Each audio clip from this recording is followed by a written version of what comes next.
What a play, play after play after play. And there's the ball. Oh, yeah. There it is. He is taking over. That's just filthy. The greatest conference in the country is showing out tonight, gentlemen. He's going upstairs with it, and that's going in.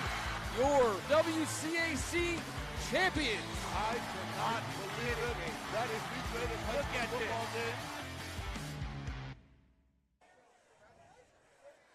Thank you for being with us, and welcome to WCAC High School Football, live from Fernandez Stadium, home of the St. John's Cadets football. On behalf of First Amendment Sports, I'm Ken Marangolo. So happy to be here on a gorgeous Saturday afternoon, joined by Tim Strachan. Feels like Christmas morning. Feels This like is what I wanted to wake up to and see. I mean, it's football season's here, boys, and it's looking great. Looks like we have a great matchup today. And Kevin Ricca. We haven't done it together since St. John's Good Counsel Championship game last season, and it does feel a little bit like Christmas T-Bird, opening day football, maybe even a birthday. You know, that's Maybe just a special even day a birthday. for everybody. You see, I'm going to hear this all day. Happy birthday, brother. The St. John's Cadets playing host to the Middletown Cavaliers, defending 3A Delaware State champs. We got plenty of stuff for all you folks in Middletown, Delaware today. Absolutely feel like we're very fortunate to be able to bring you your boys from our town here. We got a great game today. The home season starts today. The WCAC has been in full bloom now for a little over a week and a half. We got just an absolute great game to talk about here today. We're gonna get to some players to watch. We're gonna talk about the coaches. Don't want to let that burger shot be lost in the shuffle. I believe that was the men of St. John's getting it done on the grills. They've been here longer than we have, taking care of all these fine folks in the stands today here at Fernandez Stadium. Going to be a fun one. We're going to get things started, and I'll tell you what, Kevin, we're back. St. John's, a different look from last season, but I tell you what, they just reload. Yeah, it is different, but also similar. You look at that defense, and there's a lot of familiar faces. But, you know, offensively, losing Wyatt Hagan and Jamar Curtis. Now, no one in the nation can lose two guys quite like that and expect everything to just start clicking like the same. So this offense is looking to get on track here this week after last week's performance. T-Strack, we have been waiting to be out here for some high school football. What are you looking forward to most today? Well, I'm looking forward to, both Middleton and St. John's having pretty good defenses. It's going to be a defensive struggle, and the offenses may, start slow, but both teams have players on both sides of the ball who can break a game wide open or take it to the house at any given time. And I'm looking forward to some explosive plays today on both sides of the ball. We talk about teams like St. John's, obviously defending 3A state champs from Delaware. This is that time of the high school football season where the people you're not familiar with, you get to measure yourself up against them. You get to see a lot of top 20 matchups. Teams like St. John's, teams like Middletown, they're going to do some traveling. They're going to beat up against some other top programs in the nation.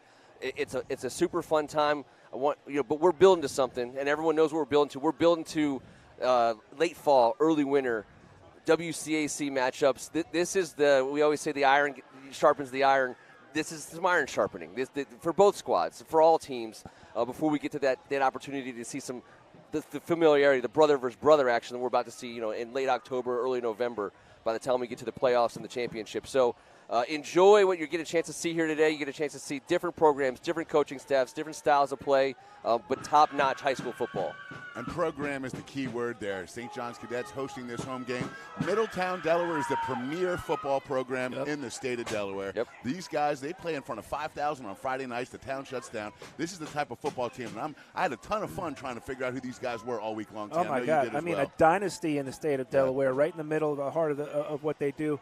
And they love their football there. They've had some great players come out of there. But more so than anything, if you're just a fan of football, you're watching a great program in Middleton versus a great program in St. John's. And you can't get any better than this. There's going to be some great coached football and well-played football on the field here today. Let's talk about Middletown first. We got some names to give you, some players to watch from the Middletown Cavalier roster.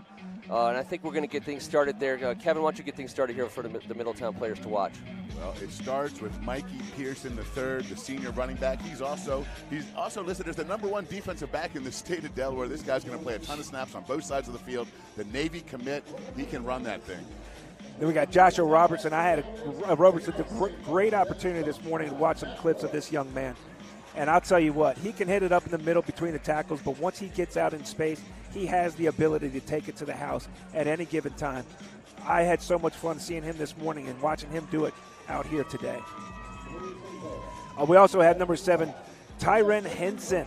Okay, he's got wide receiver, DB. He's number 3 in the state for wide receivers, number 7 as a DB, but it might as well just say ATH. An athlete as good as this that can affect everything on both sides of the ball is going to be huge for this Middletown team.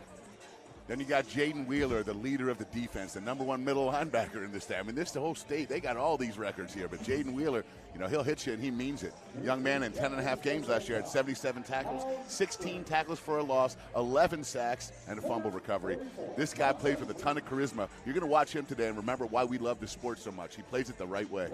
There's a reason why these young men play it the right way. They got a great coach, Zach Blum. The cool thing about digging into the story of this coach is because it reminds you of a hometown story. It reminds the St. John's faithful, I think, of a familiar story. Zach Blum, he played for Middletown. He was an assistant coach there for 10 years, 5 of which I believe he was the defensive coordinator.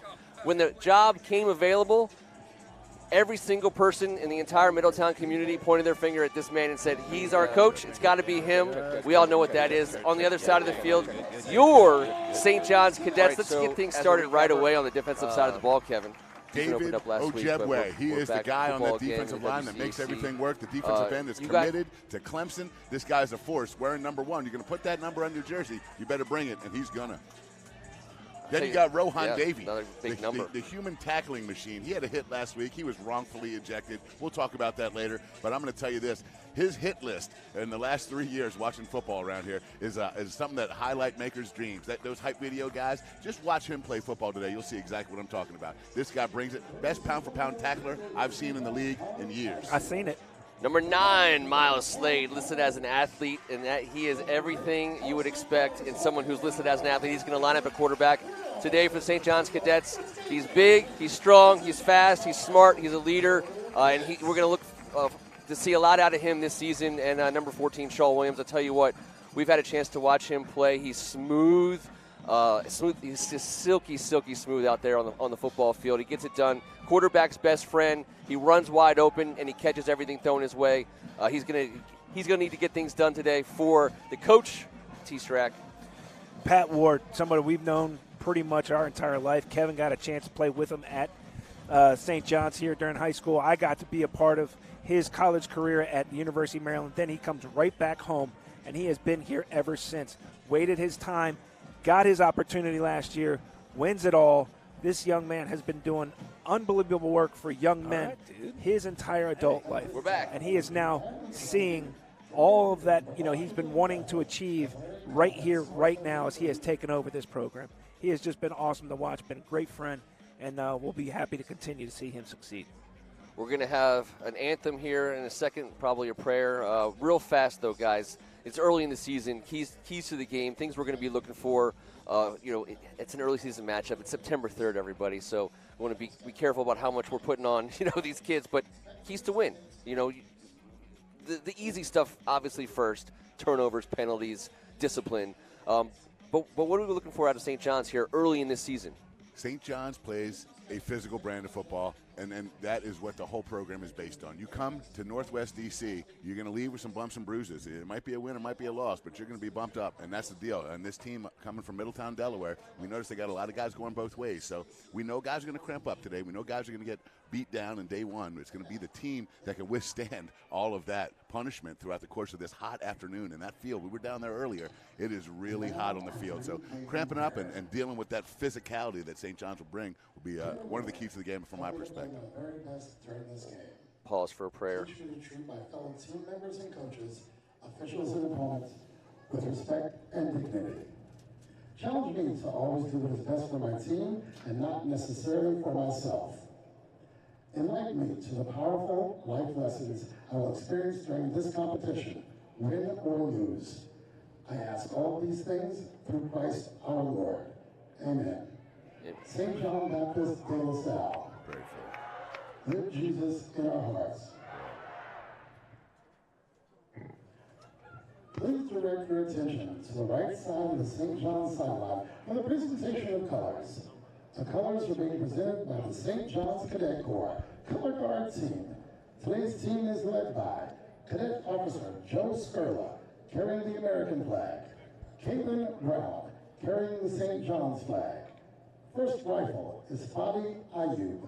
Second rifle is Francis Duswain. The students of the St. John's Cadet Corps have proudly displayed the nation's colors at events and gatherings for over 100 years. And now to honor America, the playing of our national anthem.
Welcome to St. John's College High School football. Today's matchup is between the visiting Middletown High School Cavaliers and your St. John's Cadets. The head coach of the Cavaliers is Zach Blum. Minutes away from action on the field. Kevin, just to pick up where you left off there and to talk about what we're looking for today for a win. Let's talk a little bit about that Middletown team on the road. Tough place to come play football if you're not, paying close enough attention. You get on a bus and you make your way to Military Road. It's that's a business trip. It's tough. So what are we looking for from these guys?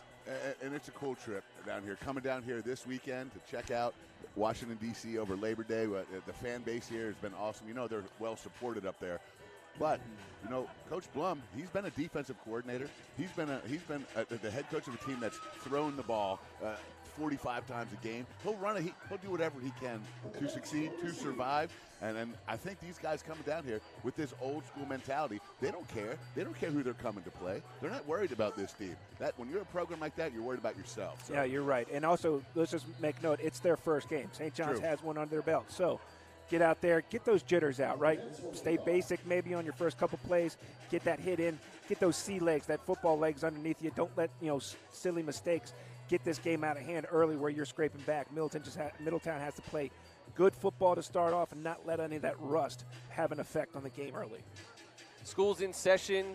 The student section is in full force here for St. John's. I always think that's like a hidden factor. Obviously, you play for Coach Pat Ward. You play in the WCAC. Football starts well before school starts, and you're with your team. You're practicing and you're working out for that one goal. But then school starts. You're in school for a week, so these kids have now been in the classroom, and that's a whole different thing you got to mix in because it takes a lot of focus to be out here on this field.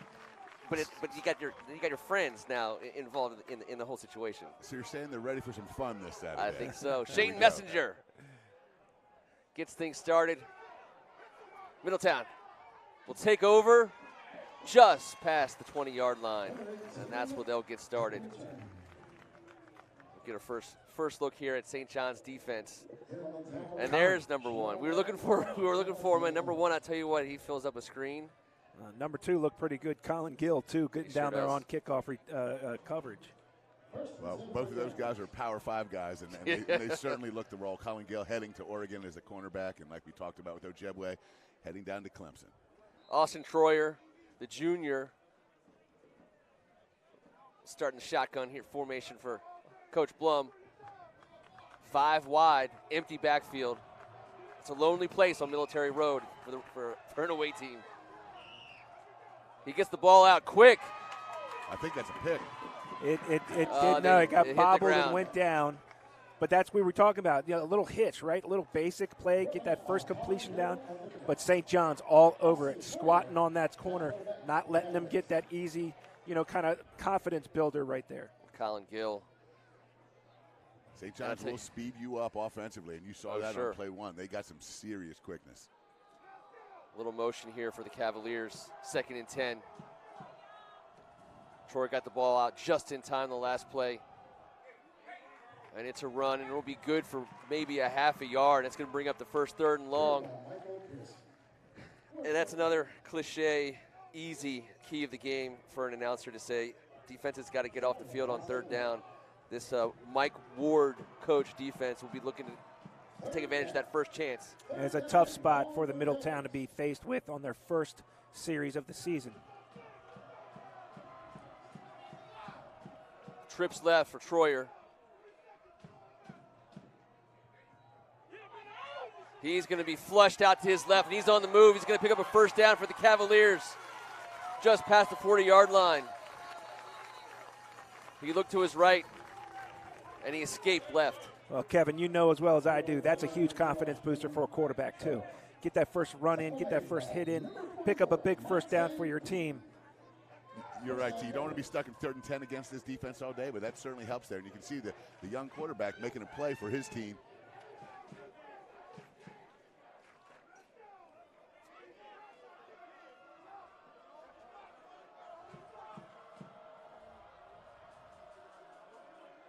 Looking to his right. Troy, that's going to be batted down. And that ball will be caught. Look like offensive lineman. Looks like 53. Yeah, unfortunately, it won't go down, I think, as a reception for him. It looked like it got batted backwards, but heck of athleticism there. Oh, sure. Displayed. I mean, there's the statistician. You get a batted ball. Glenn Bruckner. A tackle for a loss. I'm glad I'm not keeping the stats on that play. Looked like Wilson Gonzalez got his hands on that, by the way, for the Cadets. Defensive line is penetrating. You can see the surge. They're getting off the ball. They're chomping at the bit to get going here. A couple heady plays by Troy early on. And that run will set, I believe they're going to lose a yard, maybe a yard and a half. And this will be 3rd and even longer than the last time. At St. John's, that St. John's surge push right there in the middle. That's going to be tough sledding for Middletown today. You got to still keep them honest and do it every once in a while, but that's going to be tough running right there. Was that Trent Wilson that got, double teamed in the middle of that offensive line? It didn't look like it looked like they might need a quadruple team him. The answer is yes. and Adrian Littleton is no joke next to him. After the performance he put on last week, he put the nation on call. He's ready to play ball at the defensive tackle spot. And there he is on cue, Michael Pearson. He had a lot of room to run. Not going to be good enough for a first down, but you get a sense of the kind of player he is. You also get a sense of the kind of person he is. He's being recruited by all of the military academies. He's committed to Navy. A young man we're going to be able to, from this area, to watch for the next 4 years. I can't wait.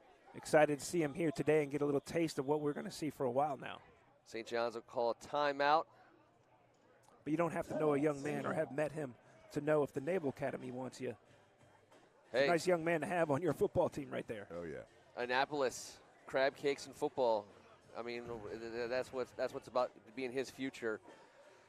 It looked like maybe a little bit of miscommunication on the personnel package there for the first time on a punt return situation. But Coach Ward will get that worked out. We'll be back. Just under 9 minutes to go. And T, I think that was a good thing for people to remember what you said. This is Middletown's first game. St. John's is second. We'll see if there's any a difference in rustiness as a result of that. But we'll get our first look of the day at Matthew Cole Bjornson. He's a backup quarterback, I believe, as well as the punter. And I saw him in warm-up, so this is my first chance here. I'm going to say he's going to kick the ball as he's 40. We're going to net this.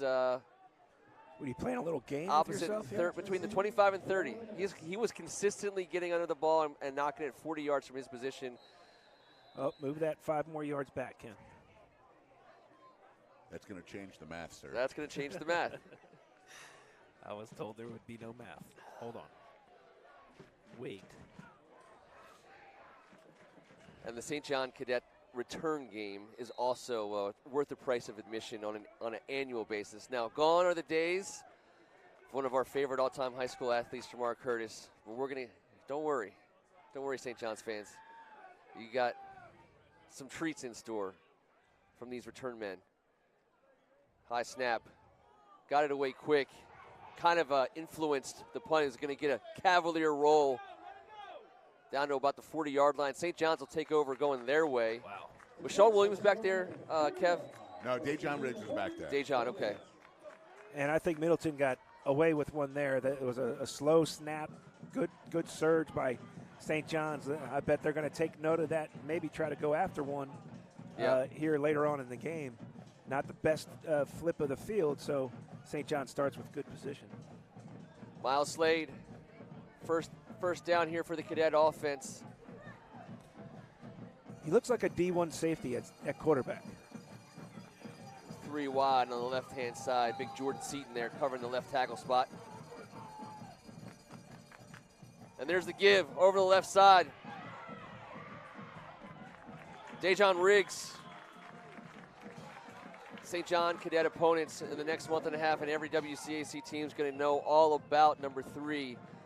He is going to get lots of touches here for Coach Ward's offense. Sean Williams and Dejon Riggs are going to be dudes, as they call them, in this league. And as you saw, running left behind Big Jordan Seaton, number 77, is always the smart thing to do. 36 offers.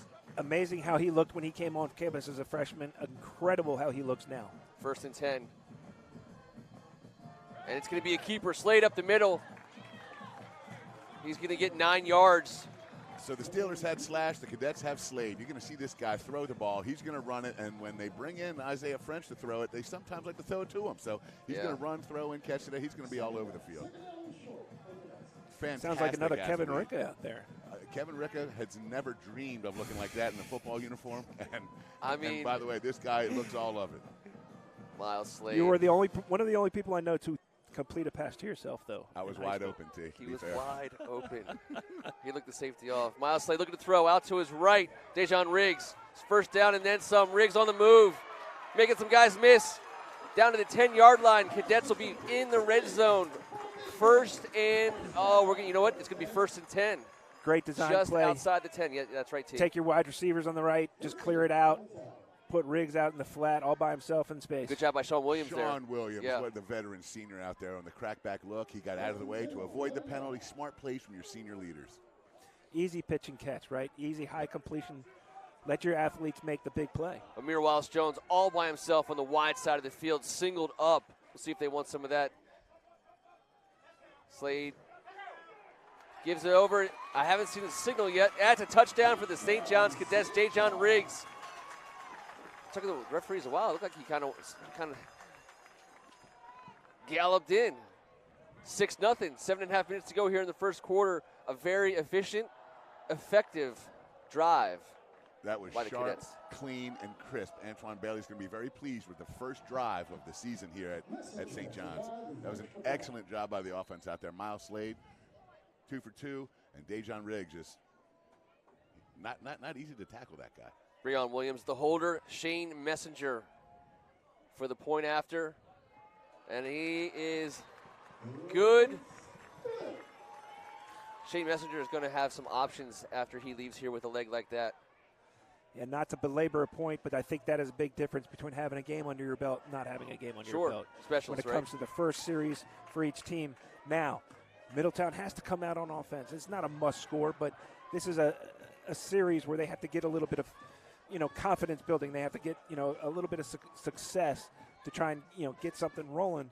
You don't want to give the ball back to a St. John's team and let them go up 2 scores too early in this ball game. Right now, St. John's is dominating the line of scrimmage on both sides of the ball, and it's your birthday. Belabor away, my man. Yeah. Have at it.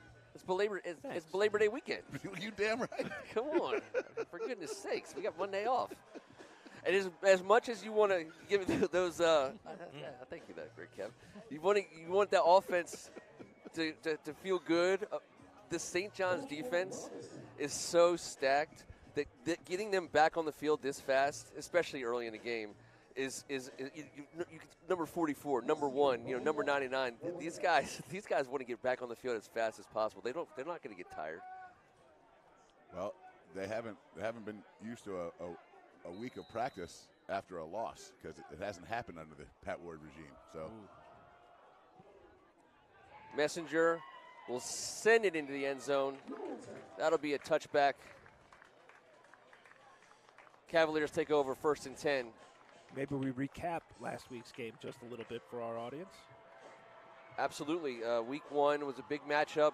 Chaminade, St. John's down in Broward. Again, you're watching good programs bang up against each other earlier in the season, it was a game. The game was in contention late, our home team here took one on the chin at the end.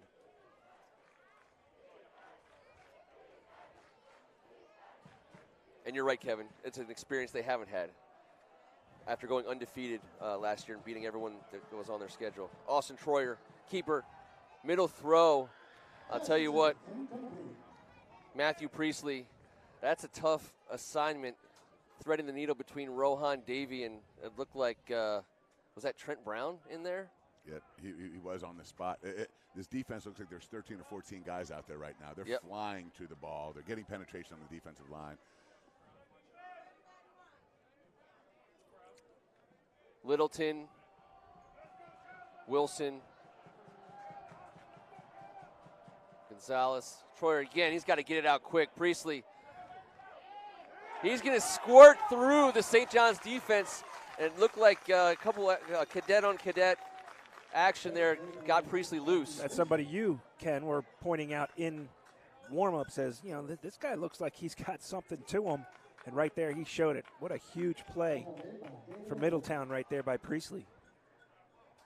Yeah, well, he got tackled by David Ojebwe at the end.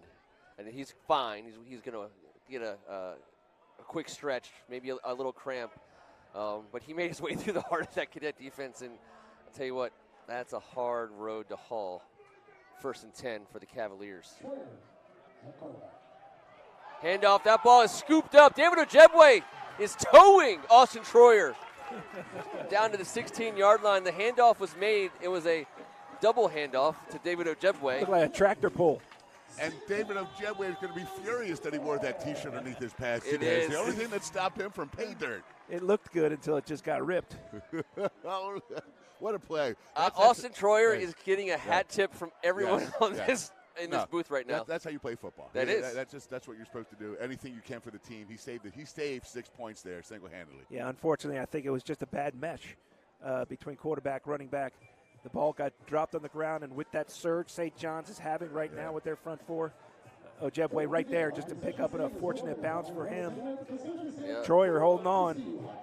I tell you one thing, these St. John's defensive linemen have been seen with the ball in hand for the first 5 quarters of this season. Adrian Littleton last week with 2 scoop-ups. That's what I wanted. And Adrian, a 10-yard run back and 51. I know his big brother's already got a touchdown for the Terps today. Baby Bus, nice job, young man. But Adrian Littleton making a name for himself on a national level last week. Now Ojebwe's getting into the mix. These D linemen, they're averaging about 25 yards a touch. I think Coach Ward and Coach Bailey are going to get some requests this week from the big boys up front. 1st and 10 Cadets. Cadets back to work. 6.5 minutes to go in the first quarter. Up 7-0. Dejon Riggs will make his way to the backfield where he joins Miles Slade. A little bit of a bigger formation, or at least I should say bunched in as Amir Wallace-Jones going to lead block for Dejon Riggs, and he gets a good one. And Riggs gets the corner. It'll be short of the end zone, down around the 5-yard line. Amir Wallace-Jones, nice looking block. I think it was number 42, Tristan Graham, a young man that we've been talking about all morning. Another young man I saw some clips of this morning from Middletown. This is a freak athlete. Look at him get around, able to get that shoestring tackle, but his pursuit from where he was shows what kind of a football player he is. Yeah, the sophomore running a 4.5 40 showed it right there as he ran down Dejon Riggs. Riggs and Williams stacked on the right. Amir Wallace-Jones, Ruskovich on the left. This is going to be a running play. And I think that's the position that young man's going to play at Navy, DB. He comes up and makes a heck of a play in the alley. Little reverse direction from St. John's, trying to catch Middletown going one way, and he's too good of a player to get, Pearson's too good of a player to get tricked like that. I know we're spoiled, but watching Sean Williams run is a treat. You just always feel like it's going to go all the way when he's got the ball in his hands. 3 wide to the right. Asa Gregg on the left. Dejon Riggs is going to try the middle. It'll be 3rd down inside the 2.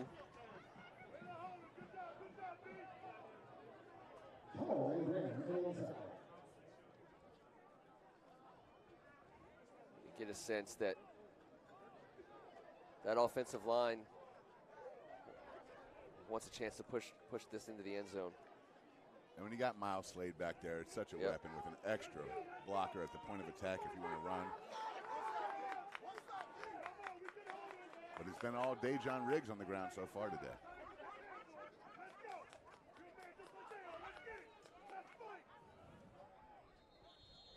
Shot clock, or play clock, I should say, was down to 1, and St. John's got a timeout right before the delay of game penalty. Middletown will be a success if they can at least force a field goal on here. You don't want to get far behind on your first game. You don't want to have them double it up off of a turnover, but if they can force a field goal, I think that's a huge win for Middletown. Absolutely. In this situation. And this is a team that's been in many, many situations. Sure. The last 20 years, Middletown, 19 playoff appearances in those 20 years. Wow. They're 175-43. They've made 12 title game appearances and won it 4 times. I mean, that's getting it done. They know how to play football. Good players come through there. I'll tell you what, I know we're going to get to it, and it's fun always to talk about stuff like that. Pedigree and history and tradition, they got it. Well, I mean, we might as well just say it. Chris Godwin, yeah. I mean, come on. 3rd and goal. Slade in the shotgun. Williams in motion. Miles is moving to his right. He's looking to throw, but he's really looking for a crease there. Ooh. And he's in for the end zone. That's a touchdown. We saw the ball and helmet and a lot of stuff go flying, but that's a touchdown. When a man that big and fast gets ahead full head of steam, it's going to be 6. When in doubt, I'm sure the coaches have told Slade, keep it. Yeah. And I think that was a good choice. Maybe some people were open and would have been, fitting it in, but he says, hey, look at how much I work out in the weight room. He's creating all kinds of space. When he gets outside the box there, he's outside the tackles. And good camera work right there. There's no way. And Asa Gregg is distracting the defense. But Miles Slade was looking for a spot, and he got it. Shane Messenger. It's up and it's good. 14-0. 4:42 to go here in the first quarter. The St. John's Cadets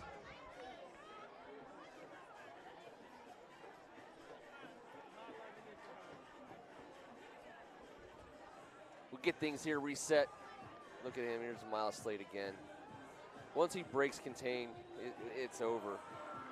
And this becomes a tough job for Coach Blum, right? He's got to keep his players, focused.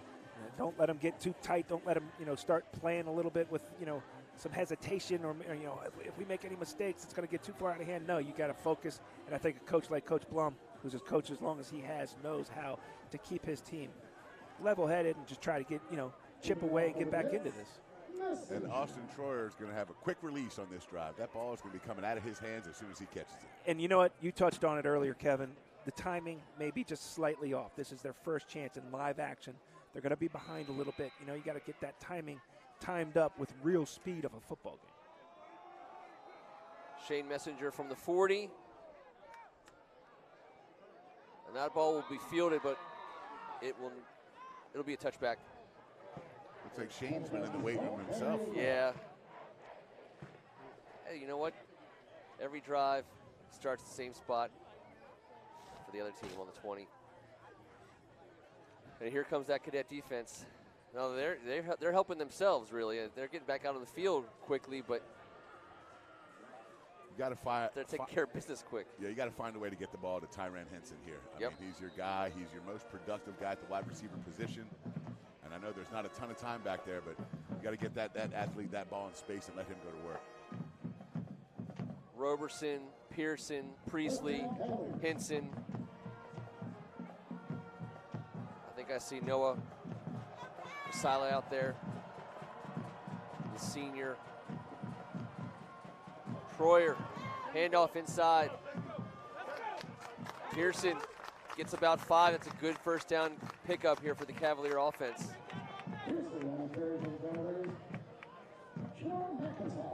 Get a sense of how he's able to get through there. A nice box out there to get Wilson out of the way. I think they also got to get Roberson loose a little bit. Yep. Try to get him the ball in space somewhere, see what he can do. 2nd and 5, maybe a long 4. Another handoff. This one will get gobbled up by that St. John defensive line. I want to say we'll call it a gain of none. Bring up 3rd and 4. Trent Wilson, a dozen offers. This young guy, we're talking Georgia, Penn State, Notre Dame. This guy's the truth, man. He's the real deal. You're going to see 99 around the ball all afternoon. Another 3rd down opportunity here for the St. John's defense. Another 3rd down opportunity for Austin Troyer. Short yardage. Troyer gets the snap. Gives it to Pearson. Makes a move. And it's going to be right at the first down. Look at Monte Wheaton. Met him at the first down marker. Looks like they got it. Yep. Referee's moving the chains. It's going to be 1st and 10 for the Cavaliers. They got him. It's a heck of a tackle by Monte Wheaton at the sticks.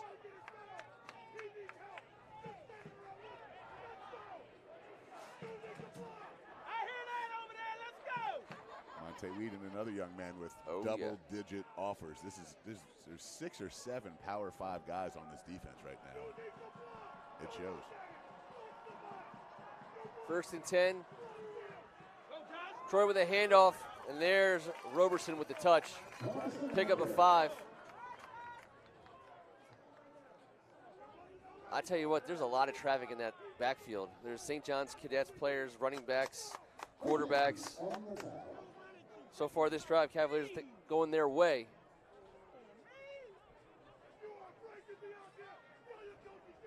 Well, I think Coach Blum's keeping it fairly simple in terms of scheme.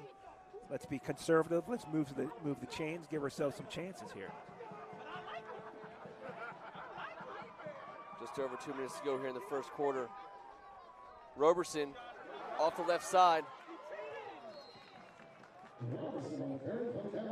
He might have lost a yard. It looked like he could get the edge, but I'm telling you, whoever came up to Phil out wide came so quick and in a hurry. Going to bring up 3rd and about 5.5 yards here. Rohan Davey working sideline to sideline, obviously. This Cavalier offensive line, I mean, they've given their running backs some changes here in this first quarter.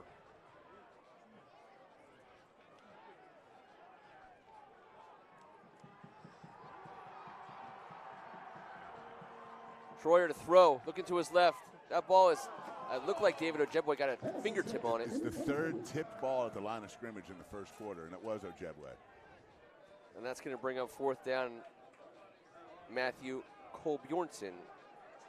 Yeah, and I mean, on 3rd and, long, a 2-yard flat is not going to get you the first down. Middletown has to figure out a way to stretch the field a little bit vertically if they want to, be faced with these 3rd and long situations and have a chance. And you got Silky Smooth back there ready to return this punt. There he is. Sean Williams at his own 30. Let's see if they can get Cole Bjornson a good snap. We're going to get a penalty here.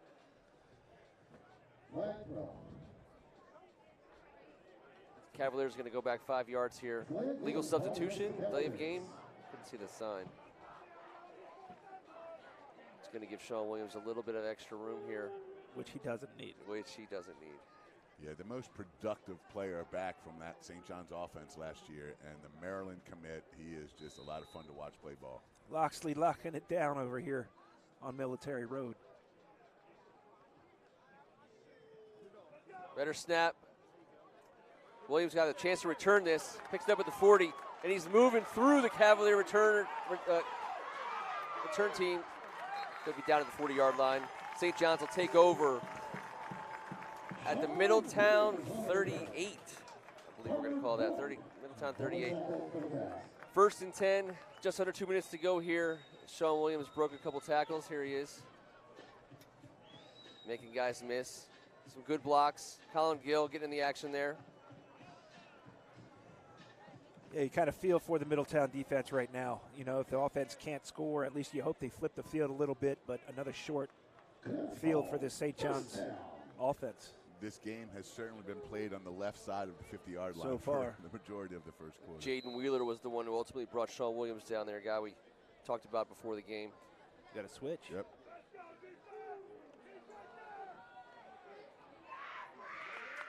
The handoff.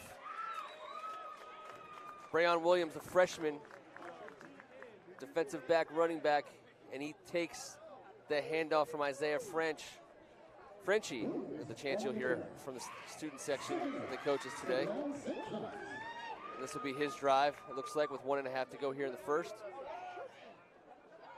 Big number 71, freshman Jordan Harrison. Whew. Blocking his man 20 yards downfield right there, looking like he's ready to get some playing time. Miles Slade on the right side. Reggie Deshaun Williams.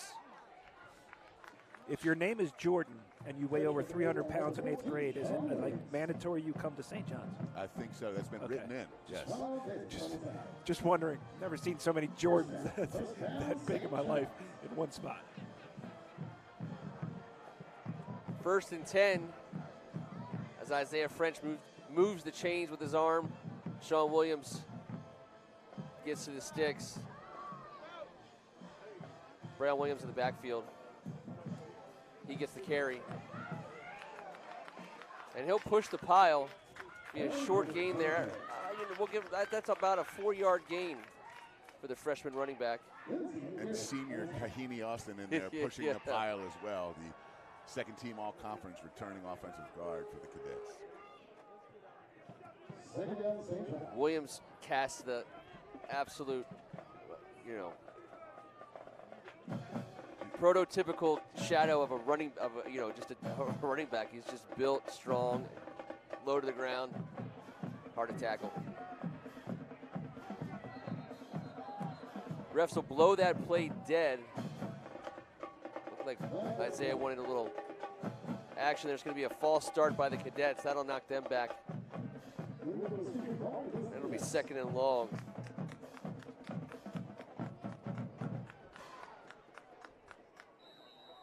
Call it 2nd and 11 here for St. John's.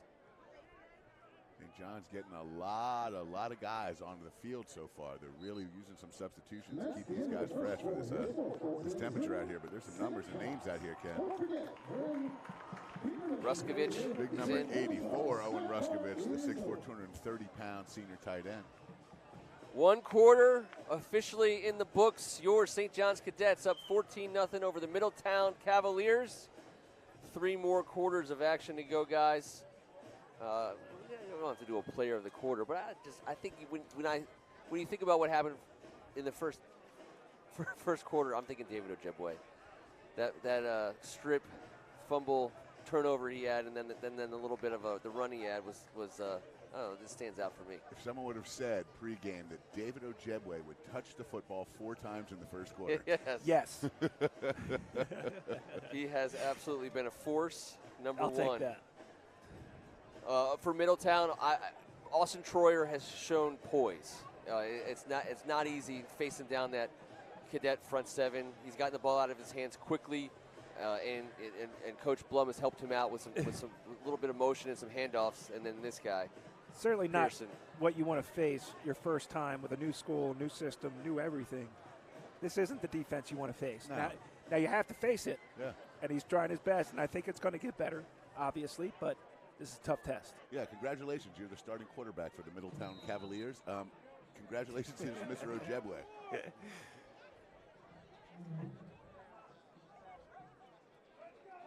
French looking to throw. He's under pressure. He's got time. He puts the ball in the air. That'll be picked off. Ronell Davis making his way up the sidelines, and he'll be brought down. Middletown 40. Turnover for the Cavaliers right out of the gate in the second quarter. And that's what the Delaware faithful were looking for. Not quite what St. John's looking for. French was in the grasp. You know, he put that ball in the air, and it was absolutely impacted by the fact that he was in the process of getting sacked. Davis able to step in front. Yeah. Turnovers cure a lot of ills. This is what Middletown needed. And I'll tell you, Ronell Davis, a young man who from what I was able to see, getting the most attention from D1 schools right now.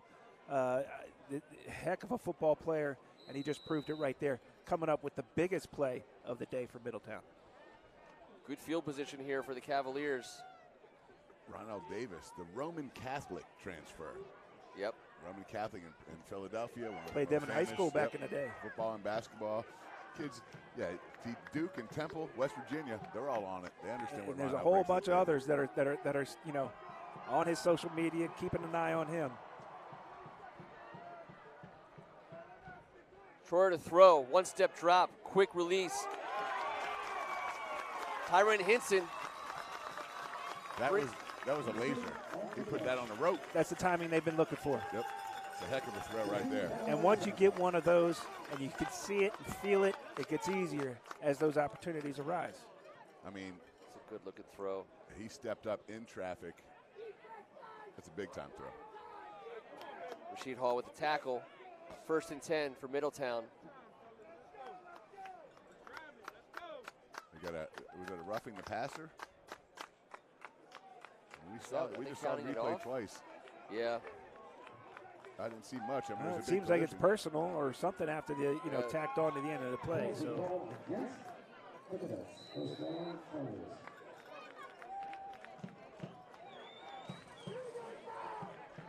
First and 10, just inside the 25-yard line. Best field position of the day for the Cavalier offense. Troyer looking to throw to his left. Puts it in the air. He's got a man, but overthrows. Vernal Gary. Wide open. It was a double move.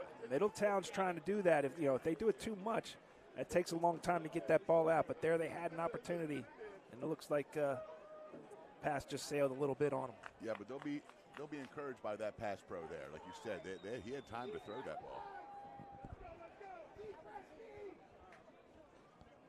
But you're also right about what you said before, Kevin. He had time, but he wasn't wasting time. No. He's getting rid of that thing. And he's already taken a bunch of hits. He's obviously a tough kid. That last throw showed a lot. Yep.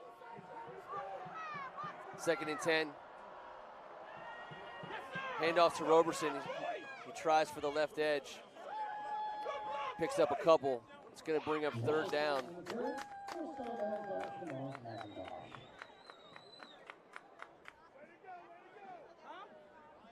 Oh, he might have got less than even I thought. Still going to be 3rd and about 10 and a half, maybe 11. Roberson will step off. We're going to look at Tyler Bolden, the junior.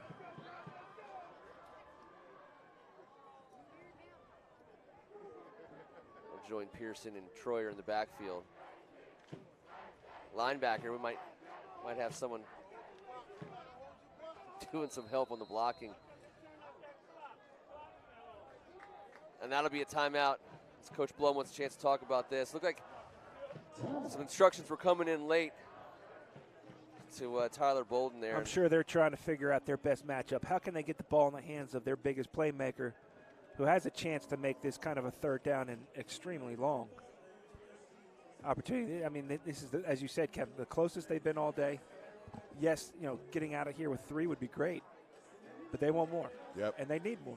Very important to get out of here with points on the board for the Cavaliers. I say keep an eye on maybe a screen, or a possible draw. Try to use some of the athleticism of St. John's defenders coming upfield against them.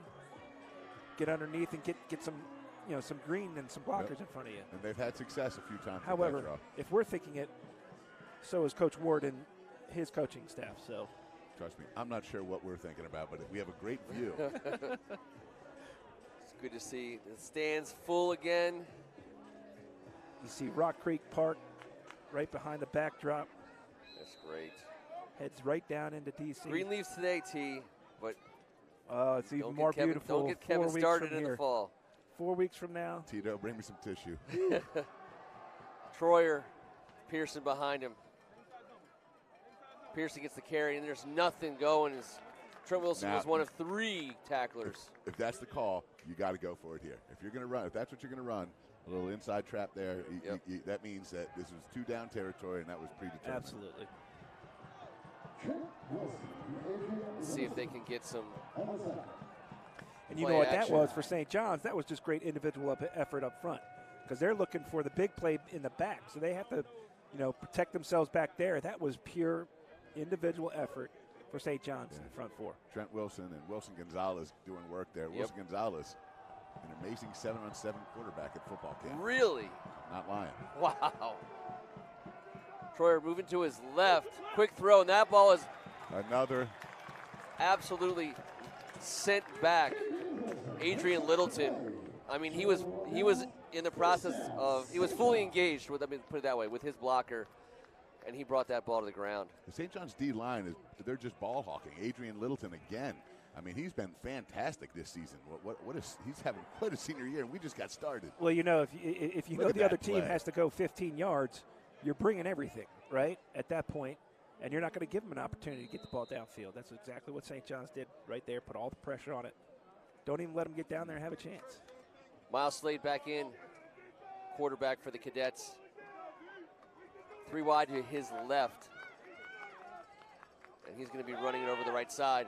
He's got some room. He's down the sideline. It's going to be a foot race. Can Priestley get him? Priestley makes the stop. Nice tackle.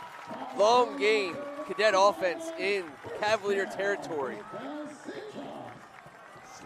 Not a lot of daylight, but he only needed a sliver. I think Asa Gregg was Look at him lined get up through in the that backfield right with there. him there. Big block there, too. Who was that? Is that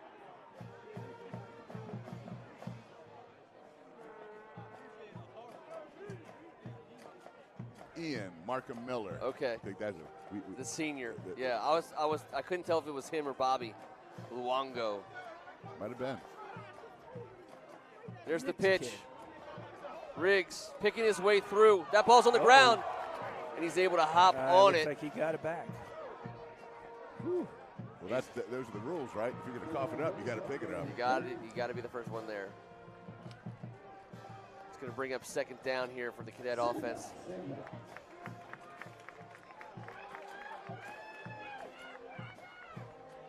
Man, big Jordan Seaton just got submarined at the angles there, pulling out wide. Now, I'm telling you, if I'm a cornerback 1/3 that man's size, I'm doing the same not going thing. high. Nope, not happening. Way. Asa Gregg, closest to us on the bottom of the screen. Slade looking to throw. He's looking that way, out to his right. That's going to go to Shaw Williams. He's at the 5-yard line. He's going to pick his way to the 2. Beautiful ball, Miles Slade. Yeah, beautiful ball. Well-designed play. Again, just clearing it out with your outside receivers and bringing a receiver underneath of that clear out, and he's wide open. You're starting to get the impression, number 14, we're going to have to start keeping track of some of these numbers, or at least keeping track of them as we move through the season, because he could be in line for quite a stat sheet box filler-upper. I mean, he's going to blow it up. He's as close to uncoverable as we've seen, and there's been a handful of them in the last 5 years. Miles keeps it. He fights his way. I think he's at the touchdown. Yeah. They're going to call it touchdown St. John's. It's a grown man's run there. Yeah. He did the alligator roll. He did the hitting on that one, and he just kept rolling. He sure did. Until he got it in. All this kid does is work. He missed half the season last year in a weightlifting injury. He hurt his back. It was heartbreaking for all of his family members and teammates. It's so nice to see him out there doing what he's doing. Hard work pays off, and he's proven it today. Messenger out for the point after. Fix your body like this. Let's go. Hey, man, get off our side. Get out of here. Get out of here with that, man. We just playing with y'all right now. It's up and it's good. 21-0. 8.5 to go here in the first half, and the Cadets offense is in midseason form. I tell you who's in midseason form as well. The gentleman who just caught the extra point and sprinted it back, handed it to the ref, and jogged off the field. That's effort right there. That's what I'm talking about. Was that Kevin Carey? I thought it might be, but it wasn't his gait. No, it wasn't Kevin Carey's gate. They're dabbing each other up down there too. They I'm know telling they you. know they just made a play. He knows it. He feels it. He Kevin knows that- Gary, I'm sorry, these two are talking about your gate, but That was no. Well, that is Kevin. whatever Kevin floats Carey's. their boat, I guess. Hey, man, you know what? Athletes respect athletes. This He's is right. true. This is true. I will tell you one thing: if Shane Messenger kicks the ball into those woods over there, Kevin Carey's going in, and we're gonna. You know what? We're gonna have to keep a camera on it because we're gonna have to tell people where the last time we saw him ever was. A because- high tide raises all ships, and the Get bar out of was there. just sent on the last special team. So 21-0 lead for the hometown Cadets. And the student section is having themselves a time. I think today is safety day. They're all wearing. They got cone heads, safety jackets and vests. I don't know. I feel safe. I feel safe in here. It's like a section full of lifeguards. with no pool. It's nice of you to wear your patrol badge today, Yeah, Ken. well, you know. This ball will make its way into the end zone. Pearson with the catch and the touchback. You can tell he tried Well, to. Middletown receivers across the board have wanted so badly to take one back, but Did you see him try to keep his feet in Mr. Messenger bounds doesn't to allow catch that? Your boy Pearson, he was Yeah. he was trying to toe tap He to was. catch it in bounds so he could return it. I love he that. taps it forward to Roberson. If we see that, if they save it from being a touchback, I think it would be an illegal forward pass. But no, wow. And let's make sure we mention that Shane Messenger's fourth kickoff into the end zone. He's That's 4 right. for 4 so far today at home. And 3 for 3 on PATs. Another big-time contributor returning for this cadet team.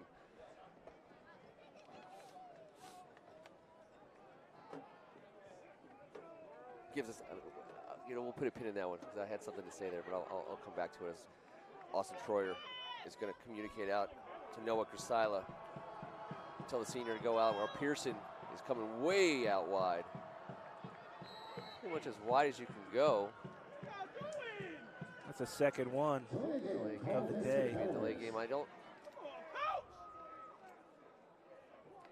little miscommunication there between the offensive skill players there as they're going to be marched back 5 yards. It'll be 1st and 15 from the 15.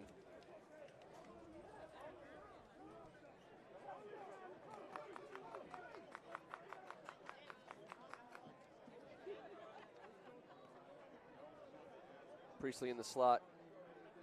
Crisile out wide left. Pearson in motion. And there's the throw. And he wants Pearson. He's moving up the sideline. He's past the 30. Ooh. Wow. He's going to lay a hit there as Rasheed Hall. Rohan tried to jump the it in the stop. flat, and he turned it upfield, and it could have been dangerous. Nice little recognition, I think, in play between quarterback and receiver, right? I think they kind of noticed what was happening there. He put a nice little touch on it, only where his guy could get it. Gave him an opportunity to make a play afterwards.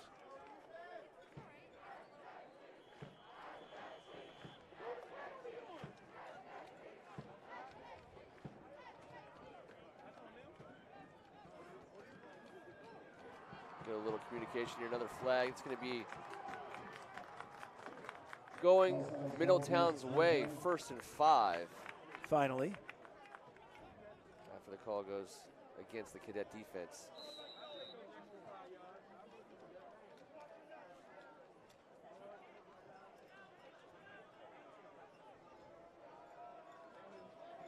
Troyer, quick throw out to his right. Priestley sits down, brings it in, crosses midfield for the Cavalier offense. He's crisp and clean in and out of his breaks. He's Yes. finding- Little move. Yes, he's sharp, man. You know what he reminds me of a little bit, and maybe you guys can help me with the name, was a kid we saw out of Florida who came up here a couple years ago. Italian name, plays for Miami. He went to now. Miami, Yeah. was an athlete. Same, to me, very similar style. Starting with an R. Darn it, we're getting old, boys.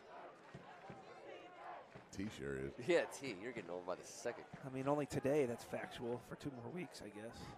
Troyer, that's going to be blown dead. I think we're going to have a false start on the left side of that line. The refs are starting to warm up here a little bit, I've noticed. Their arms were a little tight. Yep. First week for them up here. Yeah. You know, they got to. But not a lot of hang time on that hanky throw, by the way. And I'm good with that. Yeah.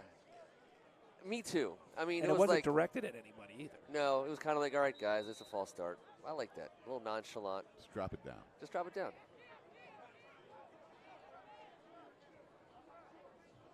First and long for the Cavaliers. First and 15.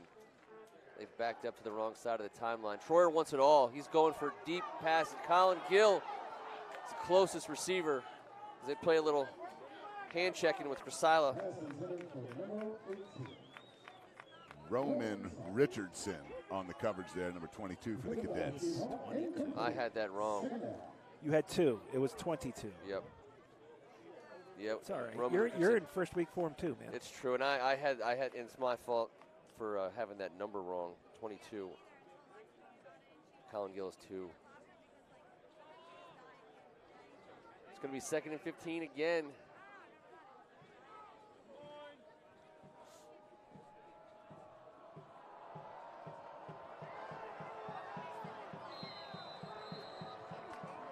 This is going to frustrate you. As you know, Coach Blum, this is going to hurt. You don't want these types of things. You don't want to, waste timeouts. You don't want to waste yardage. You don't want to put yourself in tougher positions. But so far today, Middletown has just kept doing that to themselves. Is making it a little bit harder on themselves with these little things. You know, we were talking about Shane Messenger and the return of a big-time contributor for the St. John's skill set, but it gives me an opportunity to say Ryan Dunkel's name. You know, the very talented kicker, but recently named the top lacrosse prospect in not just in the state, but the area. Ryan Dunkel is coming back in the nation. Yeah, I mean for sure our area, but by far the nation. Ryan Dunkel. We had a chance to watch him play lacrosse, and we look forward to watching him play lacrosse again in the spring. But for goodness sake, he can do everything, and he's not out here kicking. And I gotta believe one of those reasons is because he's going to try to make a tackle. He's going to try to hit somebody. He's going to try to do more than just kick. Yes. He's going to do a lot But he could more. very well do both at the next level. Yes, he could. He's going to look for that chance as St. John's bottles up a second and long run. Wilson Gonzalez telling his guys, move it on back.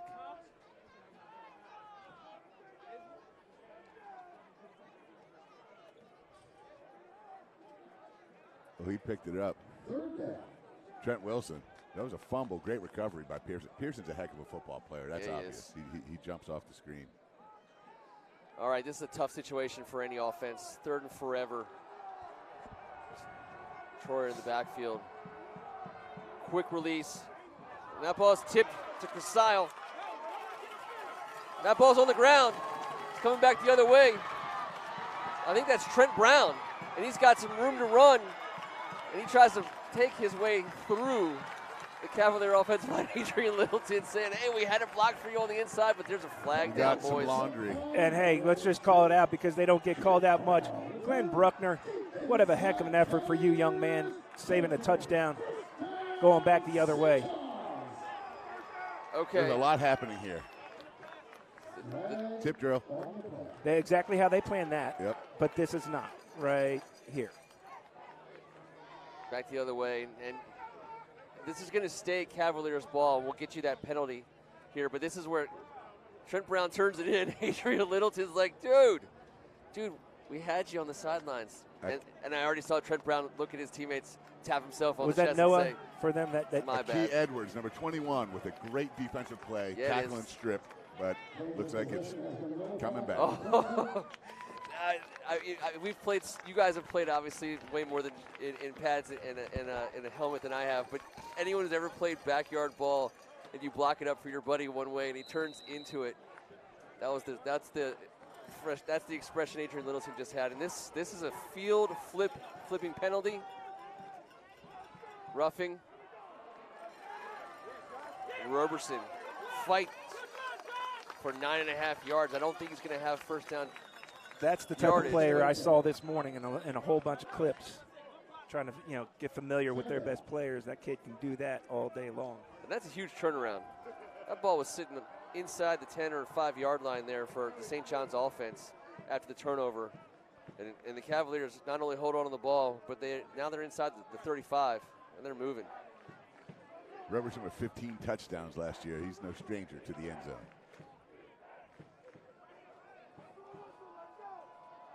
Another carry for Roberson. Littleton gets a forearm in there. That was like WWE circa 1990s. Yeah, the chop. Right there. The slap chop. Monte Wheaton at the end of the play. Did you show my age? I did. Oof. Adrian Littleton, I'm telling you, he's having an incredible start to this senior year. Yep. Well, he's wondering why there aren't more schools after him. And as are we. As are we. And I believe that's changing as we speak. That's a. Talk to me in the next second and see if that's changed. Troyer, 3rd and short. Going to hold it. Inside pass to Priestley. And once again. Nice catch and throw.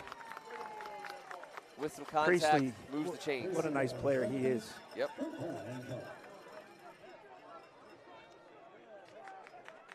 That young man's going to be sore in the morning.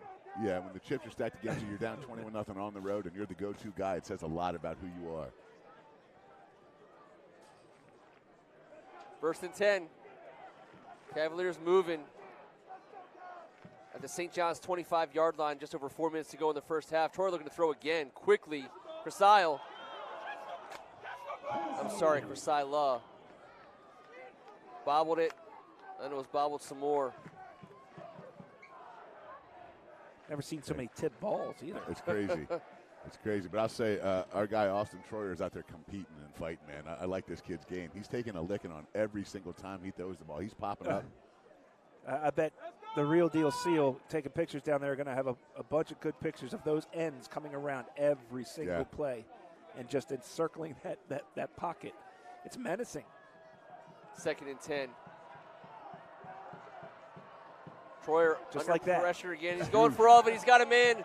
Priestley running free, covered by Slade, but that ball was well overthrown. He got hit by 3 dudes the second he released that. He just pops up, and he was upset the ball wasn't caught. Not about the receiver, at himself. This kid's a competitor, man.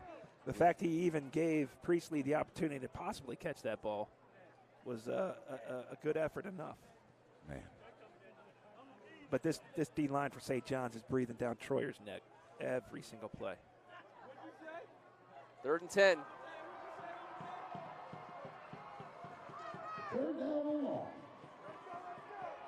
Pearson, Roberson in the backfield, calling out the blitz, and the blitz is coming. Troyer getting chased by Wilson Gonzalez. Dumps that ball off into the flat. Troyer gets help up from the referee. The ref needed to help him up right there. I think everyone in the stadium realizes they'd like to help that kid up. We're going to say he got outside the tackle box. Not exactly the same rules here as in the NFL. It was a savvy throwaway by Troyer. Troyer right now is going to be seeing red for a while. I'll tell you one thing that we have seen, so we've seen a lot of St. John's football and a lot of defensive stalwarts on the line. Some of these kids come in from out of town and they get a quarter or two under their belt and they respond. And Austin Troyer is maybe giving us a little bit of look that he might be that kind of player. But you're going to have to be. You can get 4 quarters of this. Oh, that is not what Coach Blum wanted. You don't want to be walking 5 yards the wrong way on 4th and 10. And that's going to bring up 4th and 15. I think the call here is chuck and duck on 4th and 20 here. This is a tough spot for the young quarterback. You know, there's a screen coming somewhere in here.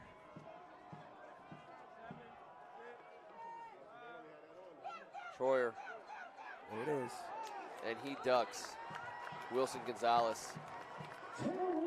Not enough time for those receivers to get the distance they needed, not just to touchdown, but for a first down. St. John's Cadets will take over on offense as that defense comes off the field. That's an extended run there for the St. John's defense. That's a great play there by Wilson Gonzalez. Yep. He's been bearing down all day long. He finally got home. The senior has transformed his body, and he looks like he's going to be a factor on this defense this season. Yep. Yeah, we'll be saying his name. But just to close out the gap here, we wish all the best to the #1 lacrosse recruit in the nation, Ryan Dunkel. We're going to miss you on football Saturdays. We look forward to the spring watching you in action. But just another example, and a hat tip to Coach Wes Speaks and another St. John's championship on the lacrosse field last year. Those class of 2022s were something special, and they'll look to reload this season. Talk about all the time, multi-sport athletes. Until you #1 recruit yourself out of being a multi-sport athlete, at some point. Very fair, but we're very proud of the St. John's lacrosse team. Yep. Wes Speaks is one of the best coach in any sport in the nation at the high school level, and what a dream season. The undefeated and #1 in the nation, that's as good as it gets. Really bookended the experience for the Cadet faithful after Coach Ward did the same thing. Now again, we have our own rankings at First Amendment Sports, and they're WCAC heavy. Don't get me wrong. But here we go, and then we're going to get Isaiah French under center. And there's the handoff to Miles Slade up the middle. Has he caught a pass yet? Because I said he's going to catch a pass. He will run the ball. He will run from the quarterback position, the tailback position. And that's going to be Casey Hackett, the linebacker, the senior linebacker. Just a cramp. He's going to go over, stretch it back out. I'm sure he'll be back out on this field.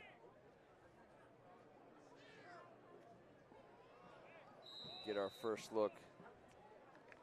Looks like Oratade.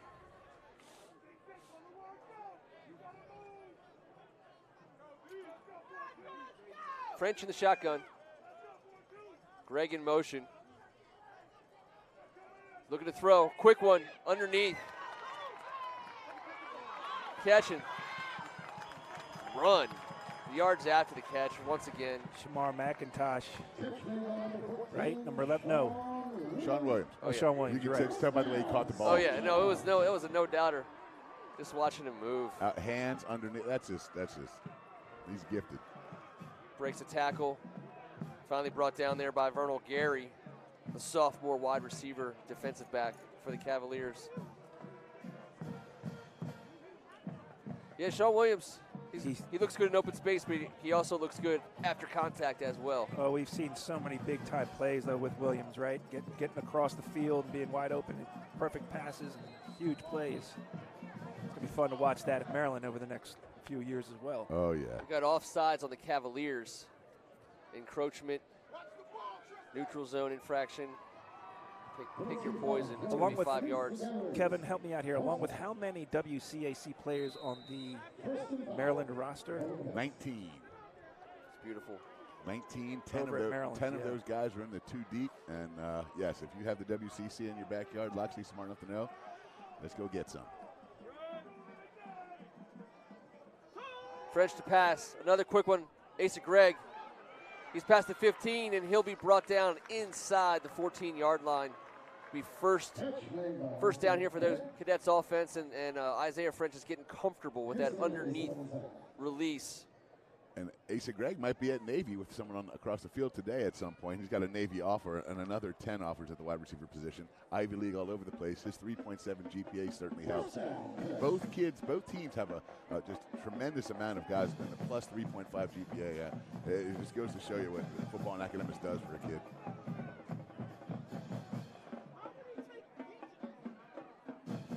Riggs up the middle, and he'll stay alive. Just outside the 5-yard line, as it'll be 2nd and short for the Cadets offense. This is a good drive for Isaiah French to get under his belt. I think it's time for Miles to have a receiving touchdown here. As he's here, and he's singled up. Side. Vernal Gary with the assignment. Priestley cheating He's over. cheating. It's a long fade throw, and they won it. Oh! Oh, I don't think They're going to get him bobbling he at did the not end. have possession. It got close, though. It got close. Let's look. Sure did. It was close. We're going to get a replay of that. It was a great effort. Good throw. He made the effort to keep the foot in, but I don't think he had possession of the ball. It was a good call in real time by that ref. But, boy, what an effort. Nope, we're not going to get it there. Gary was able to get his hands in the way at the last second.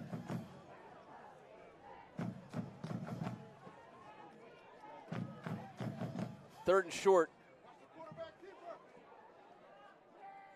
Dejon Riggs. He's got first down yardage, and he's in the end zone. Almost fourth touchdown of the day. Jordan Seaton just did something that would not be legal outside of the football field. Don't get me wrong, he did nothing negative. He is just a monster, man. He absolutely out-physical. All right, It almost feels Riggs. like when Riggs has that momentum that close to the goal line, it's going to take an immovable object to stop him from getting in there. He does run behind his pads, downhill. Messenger on for the point after to put the Cadets up 28-0. Williams in for the hold. And it's good. It's good. And that offensive line is going to be a story. You know, Coach Pat Ward is definitely a source of pride. By the time we get into the WCAC, it's going to be something to behold. They average about 280, 285 across, 6'1", 6'2". It is an absolute world-class high school football offensive line. And as we talked about at the beginning of the show, the physical dominance that St. John's plays football with on both sides of the ball is just difficult to deal with, especially opening week. And Middletown, this is going to be a team. We love calling these games and getting to know these teams and then rooting for them for the rest of the season. Absolutely. They came here for a reason. They want to win the Delaware State Championship. They're not trying to win the championship on the first weekend of September. So I love that teams like that take these risks, come down here and play these games, because to be the best, you got to beat the best, and this is going to make them a lot better.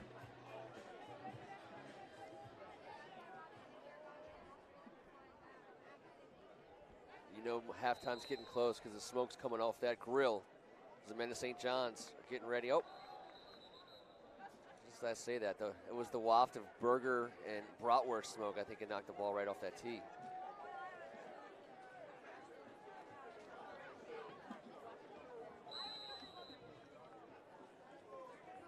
Just over a minute to go here in the first half.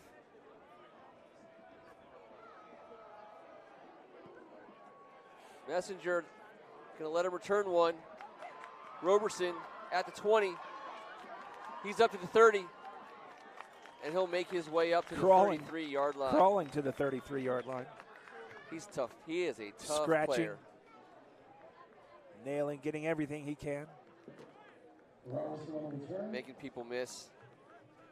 I believe that's their best field position. Close to it. To start, starting field position.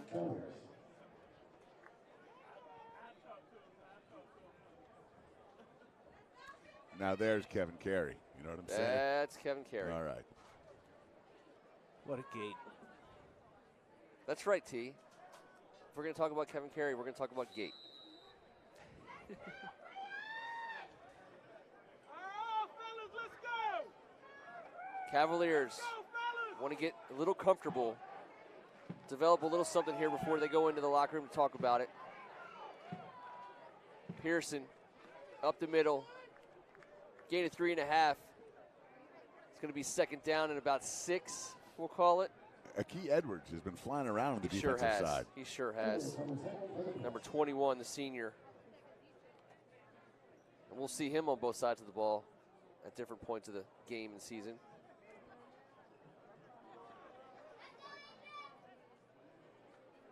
Cavaliers taking their time. It's probably more about, again, getting some kind of feeling of comfort here before you go in. Pearson with the give again, and that's going to be Wilson Gonzalez. Yep. He got his hands on him, and he did not let go. It's going to bring up third down, and they're going to have a choice. You can run the play or hit the locker room. We'll see what Coach Blum wants to do. Looks like they're going to let this one go to halftime. And as we count it down, we'll remind you we will be back for another half of action as the St. John's Cadets will exit their first half of home field action up 28-0.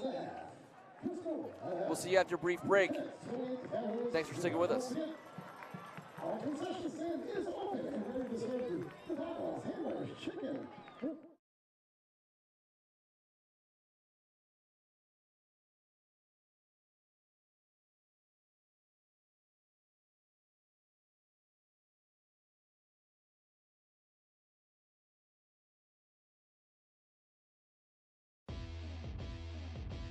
Let's step it up. Here we go. Live sports broadcasts, It's just one of the great things about high school athletics. multiple camera angles, What a camera angle right there. Big play. instant replay, Good Lord, he's everywhere. 1-2. custom graphics, And they're bringing some talent with them, starting with number 2 off the bus. and captivating professional broadcasters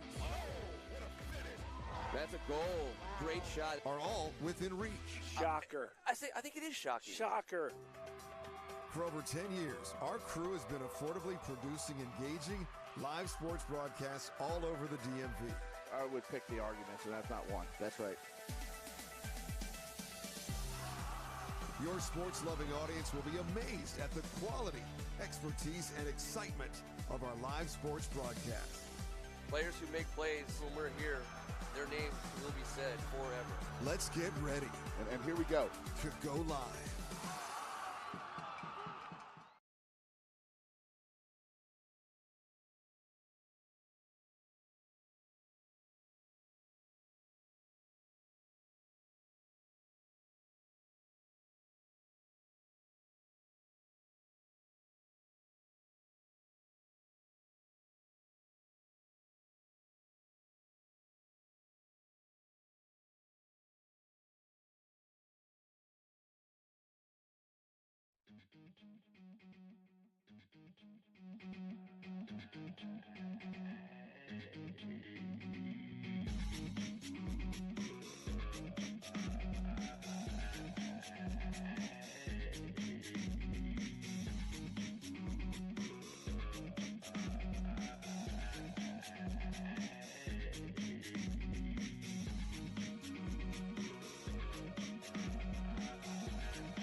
Thank you for staying with us. Gorgeous day here at Fernandez Stadium, home of the St. John's Cadets, who are currently in the lead, 28-0 over the Middletown Cavaliers, the 3A champs from the state of Delaware. We had a lot of action in the first half. I think before we get to that, we're going to cover that. By the way, I'm Ken Marangolo, joined by Kevin Rick and Tim Strachan, the pride of St. John's and DeMatha, respectively. We are here on a birthday celebration day. I think we just have to, we haven't made a big deal about it. We haven't been going down that road, but it's a big deal. We're not going to make a big deal of it until he gets into the birthday suit. Well, yeah, that's right. You guys told me the uniform was Speedo and bow tie, and I did it. I feel a little. That's why we got the camera cut away real real little fast. Out of sorts. It's a wise cutaway. I thought you all were serious. We got a minute to go here, and I wanted to take a chance because we don't get to do this very often. I want to go right to the University of Maryland, College Park. They're taking on Buffalo in their season opener, and St. John's is all over the box score, Kevin. I got to tell you, a 31-10 victory for the Terps. The leading rusher for Buffalo, St. John's own, Ron A. Antoine Littleton, baby bus, with 6 carries for 34 yards and 2 touchdowns for the Terps. Colby McDonald had a couple carries on the ground today, another running back from the Cadets. And the leading receiver in the game today, St. John's own Rakim Jarrett, with 6 receptions for 110 yards. There's some serious St. John's flavor going on down there in College Park, and in Buffalo a little bit as well. Yep. Ron Cook was a stud, man. I love watching Ron Cook play. All the running backs, Colby and Baby Bus, obviously, that they formed 2/3 of one of the better stables we've had a chance to witness in person, which included Jamar, of course. And they're still doing it. And they're still getting it done. St. John's Cadets have gotten it done today on both sides of the ball. They've thwarted Austin Troyer, the quarterback from Middletown, even though he is he's as anti-thwartable as you can get. As for a kid who has to come onto Military Road, he's got some anti-thwartable abilities.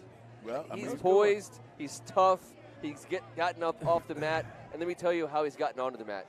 Wilson Gonzalez, Trent Wilson, David Ojebwe, Adrian Littleton. He is the defensive front for St. John's has been I don't punishing. think Troyer has literally been able to hit his back step and then step into and throw a ball yet. He has been throwing off his back foot.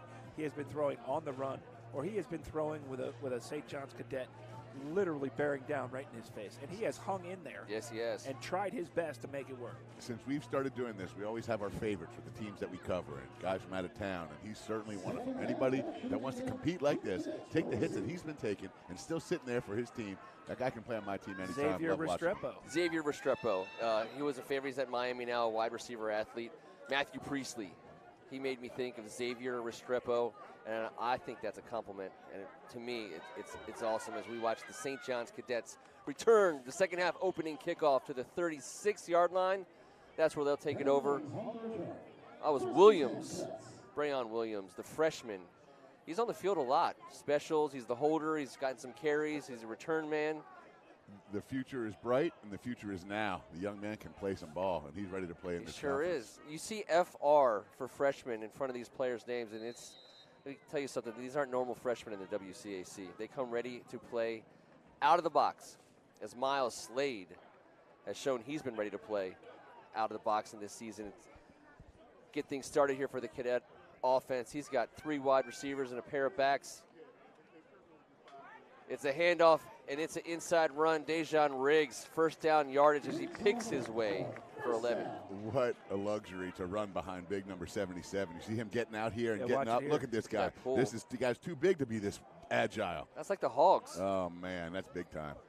And speaking of big time, shout out to all of our fellow brothers at the Knights of Columbus checking us out live Gormley, today. Mike Moran. Monsignor Gormley. Monsignor Gormley. Well, he was promoted. Father Haran. Shout out to Murray. Did Father Haran okay this? Well, I'm not exactly quite sure. All the paperwork involved. I think it was Bishop Mitchell, myself. It might have been Bishop Mitchell. Slade with the keeper. Quick out to Sean Williams. He puts a move on Matthew Priestley, and he's down the sidelines on the run. They're not going to get him. I thought they weren't going to get him. He's still going to get into the end zone. We're going to see that referee wants to put his arms up so bad, and they're going to being call. so dramatic. There's a penalty. There's a penalty. Now, I don't see any hankies down, Yeah, but they called down the hold. up here by the 40-yard line. Okay. Called it on the outside receiver. Yeah. That broke him loose. Sean had a little rumbling, bumbling, and stumbling in there at the end. Thought he was going to run free, come all the way across, but is that where they got it right there, guys? I think so. Pearson out there not giving up on the play. Noah Krasila. And I do hope I'm saying Noah Krasila's name right. I've had a chance to say his name a lot. The senior wide receiver defensive back. Krasila family. A lot to be proud of. Krasila. I don't know. He's a great football player, no matter how you say it. Yeah, I want to make sure everyone knows. Number 18 came to play. As well as number 14. You can get that guy in open space. Sean Williams is pretty scary. Sure is. Oh, yeah. Heck of an effort to make Priestley miss you. Well, after all was said and done, it's still first down and less than 10. Yeah, after all First that. and 8. Fake pitch. Miles to his right. And he's got a man. And he's able to connect. It's a great Looked job. like Roman Richardson. No, sorry. That was 10, not 18. 10. Yep. Amir. That's Amir Wallace-Jones. And he came back to the ball, helping out his quarterback there. I love the play call. He just went with that last action, and we come back and boot this way and bring it across the field. Nice job coming to help the receiver, Amir Wallace-Jones, the quarterback. I know Slade, though, is going to be upset with himself when he watches that in film, though, because if he could get a little bit more on it, that was a short touchdown. If he could put a little bit of air on it, let him get under it. But is there a heck of an effort bigger all group of around, receivers, high school wide receivers, than these 3 or 4 guys? And they're devastating blocking in the run game with that size, Huge. Ken. Slade up the middle, makes a man miss. And he's going to have a first down. 10-yard gain. And he's going to be a problem all year long He for sure is. defenses. I mean, he gets started quick.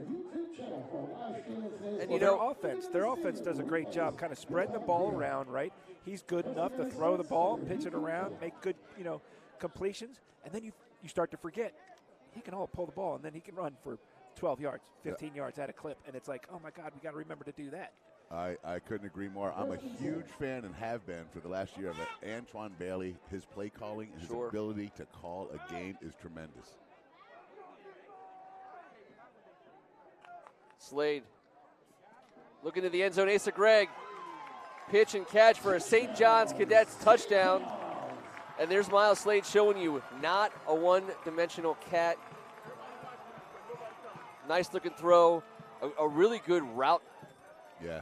Combination there for the Cadets as Asa Gregg was able to run free to the pylon.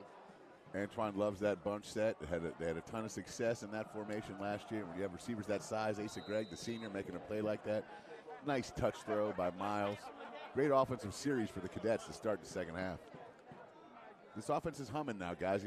It's tough. What we talked about, losing Wyatt Hagan, losing Jamar Curtis. But you can see right now, they're starting to show who they're going to be this season as Money Messenger. Yeah, Money Messenger, who by the way, out here before the second half started, kicking 55-yard field goals through the middle of the uprights with ease, with a 1.5-foot drop. But real fast, to close the loop on the Miles Slade thing we're talking about, in high school football all around the country, running quarterback, that's a thing. That's in fact, it's your primary thing. If you got a guy who can run, you want to put the ball in his hands straight from the center. St. John's has had the blessing of having guys like Soljay and Wyatt, guys who are more natural passers, not to take away at all from their athleticism and their own ability to scramble. Miles Slade takes it to the next level in terms of pure raw athleticism, and if he starts to get comfortable and show you more throwing, it's over. I mean, there's no way to defend that. No, and you got to be so happy for the kid. Like I mentioned before, injuring yourself in a weightlifting accident, he wasn't goofing around somewhere. That's right. He was in there putting in work. And to miss that amount of football that he missed last year was heartbreaking for a kid like that that's given the time and effort.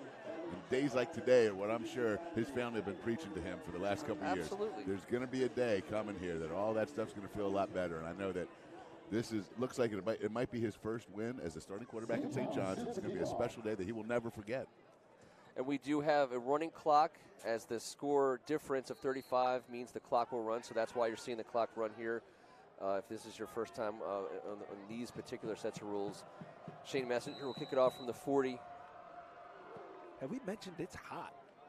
Roberson, and look at him. Oh, he stayed in bounds, and he's going to bring it out. He's at the 15. He's at the 20, and he's going to get out the 24. He absolutely refused to let that ball go into the end zone. If you watch, we got a man down here for the Cavaliers, and we hope it's just a cramp. Because it's hot. It is hot. It is hot, and it is hotter on that field than it is up here. It is hot up here.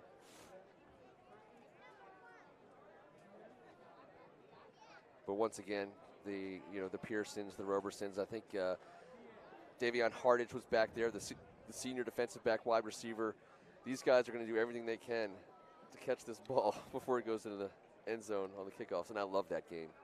Well, let's just say it's been a pleasure to have the Middletown crowd down here. Absolutely. They filled the stands. We hope we're being gracious hosts, because the state of Delaware has been gracious hosts to my family and all of us all these years. You head out of town here, you go up Route 50, you get to the 301-50 split right at Graysonville. You say what's up to Chris, Tony, and Timothy. You make that left, it's 80 miles up 301. Right to gorgeous Middletown, Delaware. Where yes. I would love to go catch a football game on a Friday, Saturday night and see what I'm they're in. all about. Bethany I'm Beach. in. You can find anybody from WCAC at Bethany Beach at any time, right? That's a fact. Yeah, we don't vacation away from each other very well up in these parts. No, we all just go from here 3 hours there. Yes, and spend the same marching. time with the same people. We don't really do that very well.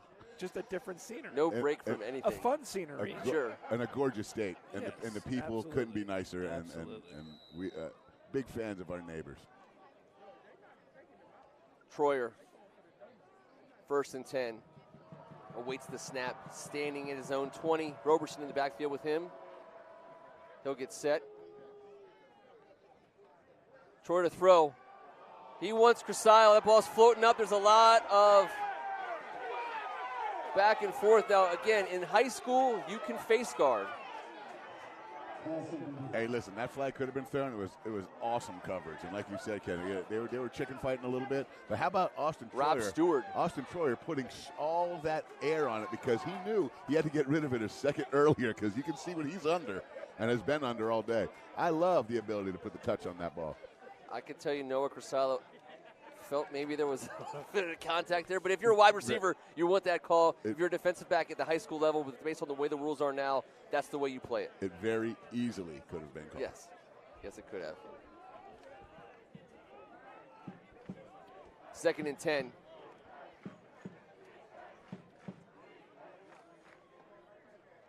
And Monte Whedon gets into the backfield almost ahead of the ball. Roberson, though, catches the screen pass, and it's going to be 3rd and about 6 for this Cavalier offense. And Monte Whedon, I mean, he was just there.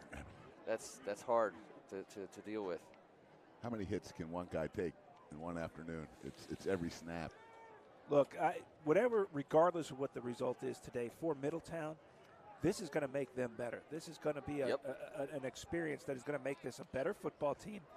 They're going to learn so much from it. And if you're on their schedule moving forward, do not sleep on these guys. I mean, you probably don't need to know that because of their history, but they're having a rough day today. Ball's on the ground, Like and that. Troyer quickly downed by Rohan Davey. I mean, you just don't have time. If you bobble a snap, if that ball hits the dirt, you got to cover it up. You can't pick it up and try to run with it. Because, at this point in time, I mean, look how fast he is just coming onto the screen. Rohan's quickness is bizarre. I'm telling you, last week on a crossing route, he hit a receiver in the back with his shoulder, and it knocked his helmet off, and he was ejected wrongfully, I believe. But it just shows you what type of player he is. It was just one of those situations like in, what's that Will Ferrell movie, the basketball movie, where they couldn't walk. Jackie Moon. Foul walk. Like, there had to be something, right? Helmets fly off. You got to call something. Matthew Cole Bjornsson in to punt for the Cavaliers. We're going to have a timeout taken by Middletown. Might have had an issue with the personnel there. They'll discuss it. we've had no issues with the officials today, but we know that we tend to get on them a little bit. But when there's a 60-year-old man that waddles over and sees a helmet on the ground, and he just pulls his flag out and drops it, and then he ejects a kid from a game, it made me sick. You're telling me that kid did everything his coach taught him. He did everything right. He did everything safe, and then he was still ejected. Since we have the minute, at the college level, I think the ejection is devastating. I think there needs to be at least one, like you get one grace for one of those hits. Sure. Unless it's egregious. You have to come out of the game. You got to give the referee a chance you to don't get two. But the first one and you're out, I like that. It's so hard. I like that. It's so hard. You hate to see a young man lose his opportunity to play because of something like that. You can't quantify the amount of blood, sweat, and tears and hours that these guys put into this, and then they're out there, and this is their chance, and they do it the right way, and a bad call tells them they can't play anymore. That makes me sick. High snap. Bjornsson handles it, punts away, and it's going to get a St. John's bounce. And Drew Beckford, the senior linebacker out of Middletown, is going to put a Band-Aid on that bad bounce. But St. John's going to take over in Middletown territory. We'll see who they send out at quarterback. Looks like they're going to send out Isaiah French to take the series. And by the way, I was going to say, even though you got him out there, maybe they'll give Miles a couple plays off. Ruskovich, Williams. Hey, there's another 300-pound freshman too that's not named Jordan that's coming out for the Cadets. Should I get it legally changed? Ian Ellis. But I'm being told from Pat Ward, anyone with the first name anything over 300 pounds as a freshman is also eligible to come here to St. John's. That would make sense. Yeah. That would make sense. As would just about any coach on the face of It looks like they are putting in, and so we're going to get a timeout. The personnel here, Jordan Seaton was late to come off there, and it looks like the reason why is Coach Ward is going to give some of these young players an opportunity. And maybe Jordan Seaton just wasn't ready to stop playing yet. And we see that. We say that all the time. We see when games, get to a point where coaches want to put some other players in, and some of the upperclassmen they still want some reps.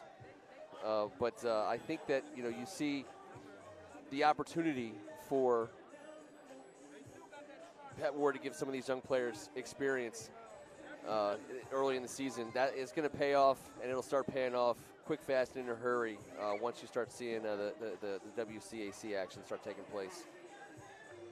And that's why we're here today for both sides. These guys both have titles on the brain. Both of these head coaches that played at these respective schools were long-time double-digit year assistant coaches. 10 for Coach Blum, 21 for Pat that now run programs. Both had championships and were at the top of the mountain at the end of the last year, and that's not by accident, guys. So that's right.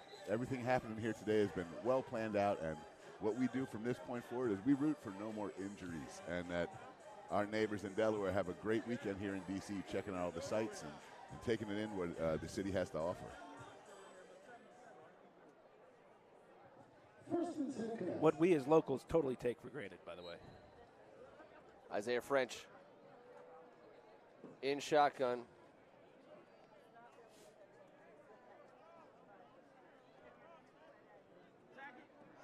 It's the handoff. Williams. He'll be brought down by none other than Michael Pearson. After a gain of about 9, we'll call it an 8.5-yard gain. Good for 9 there. It'll be second and short. To say the St. John's Cadet staff is excited about this young man is an understatement. His future is evident. You can see the way he runs.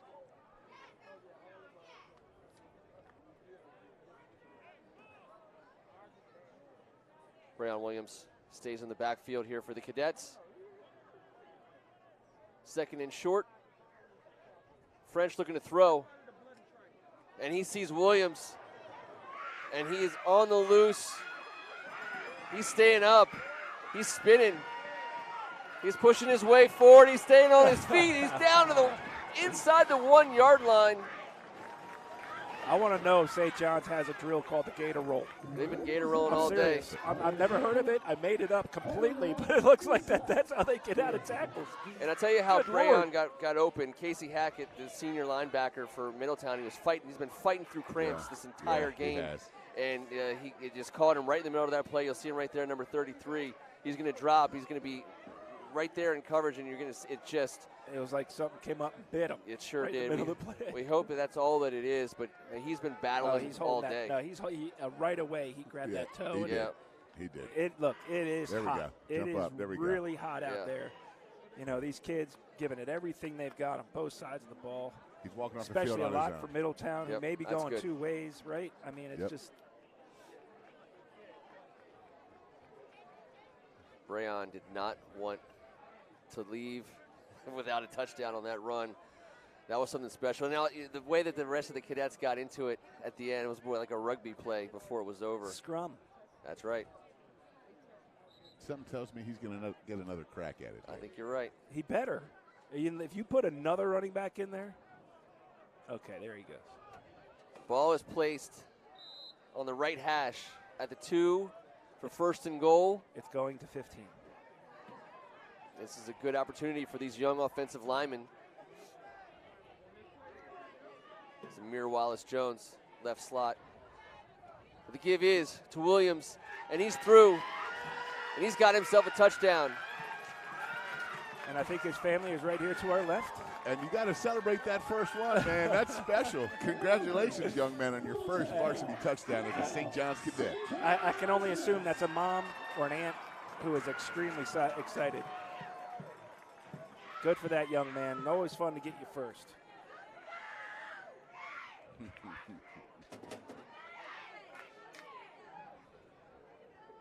That's fun. Shane Messenger on for the point after. It's another. You always like to see the reaction of the teammates too, the upperclassmen. You know, you said it already. The coaching staff knows what they have with number 15 as he's out there holding right now for Shane Messenger. But these upperclassmen know what they got in a teammate as well. You don't often see a freshman tailback holder. Says something about this young man's hands. He's obviously. And now he gets to come over and get that love from his team. You know, he's trying not to smile. He's trying, but I'm telling you, he's cheesy. Nah, let it go, young man. Smile as big as you can. Amen. You deserve it. Good for him.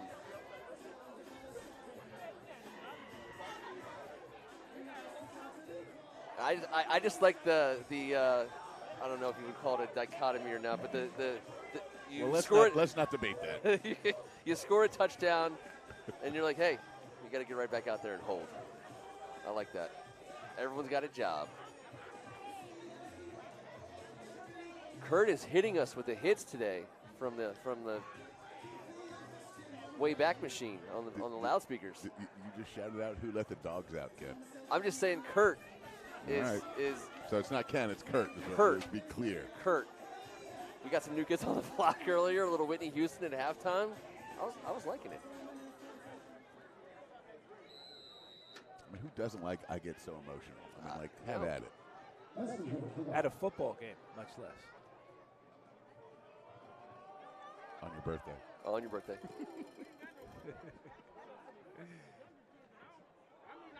Hardage makes his way across the 20. Nice tackle. And that is Sean Howard, the junior linebacker. That's the end of the third quarter. And that's 3 quarters in the books. St. John's Cadets 42, Middletown Cavaliers 0. We have a opportunity here in the 4th quarter. The student section and the players get ready to close this game out. This is just a great chance for Coach Ward. You go on the road, you play a team like Chaminade. Let's be honest, things didn't go their way in this game. They hurt them. St. John's hurt themselves a little bit. They fought back. A lot of things you can take from that game, but I just keep coming back to that thing you said, Kevin. This team hasn't experienced a loss in a long time. You never want to lose, but sometimes you want to know how you respond to it. Yep. And we're getting a look at that today.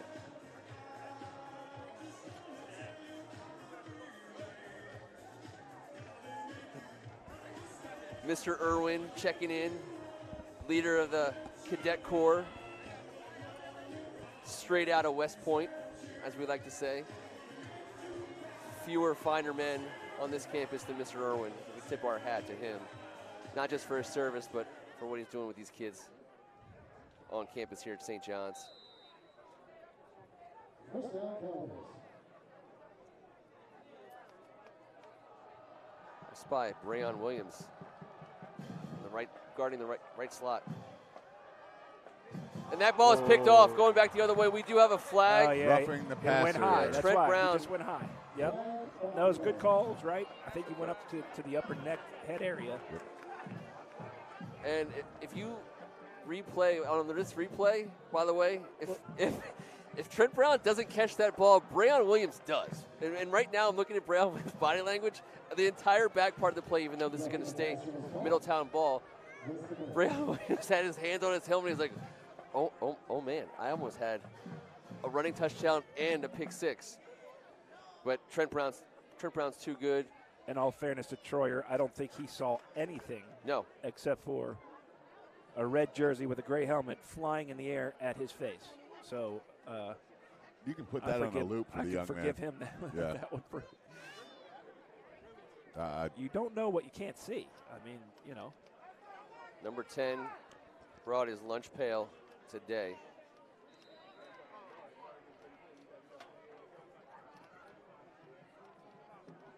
Still in charge out there for the Cavalier offense. 1st and 10. The Middletown 40. Throw, catch. Crisila, the senior. That's going to be good for a first down. 1st and 10 for the Cavaliers. Good throw and catch there.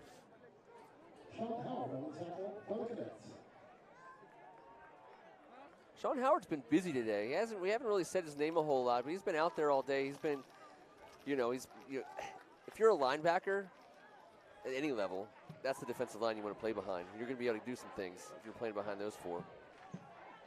1st and 10 here for the Cavaliers. Roberson scooting through for a 2.5-yard gain. Robinson on the carry.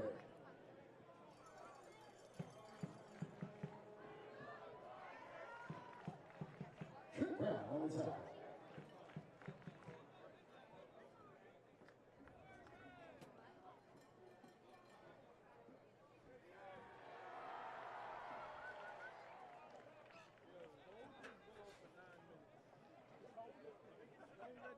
Priestley off. Gary on.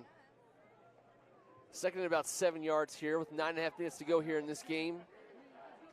Middletown driving.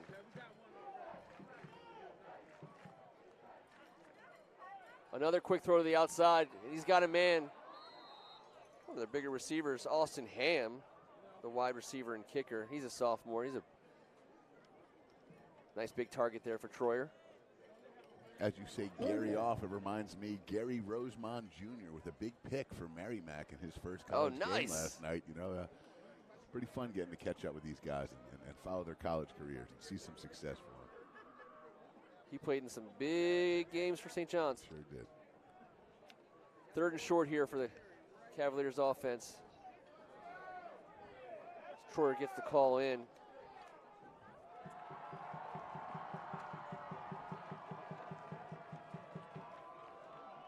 And there's the handoff. It's Tyler Williams, I believe, number 21. And that's going to be a first down pickup for the Cavaliers. And if I'm not mistaken, I believe the play clock is being kept on the field.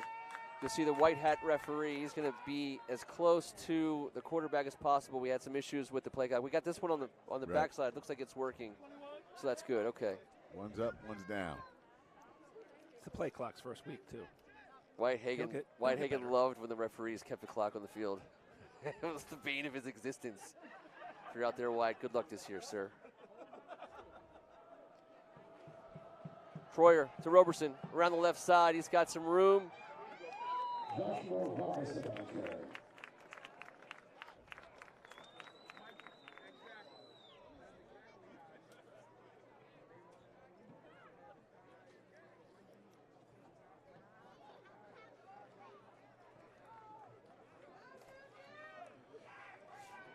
For the folks at VMI, are going to do whatever they can to keep the play clocks working down there for Wyatt. 7.5 to go. I'm sure they can get someone on that. They can get somebody on that. Someone's going to be in charge of that. That's the fact. They had a tough loss to Wake. But, yeah, they did. They'll be on all TV, right. man, though, hey. Yeah. They're the defending champs, man.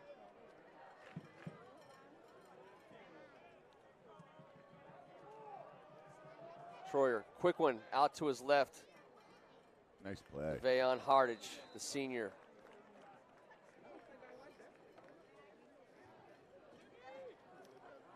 Be a little bit of a loss here. That would bring up third and about 6 yards. Nice job with the camera there. That looks good. And a shout out to our crew today, man. We got 5 cameras rolling around here. We got people all over the place, and it makes our job so much easier. Shamar McIntosh on the tackle there, the junior defensive back.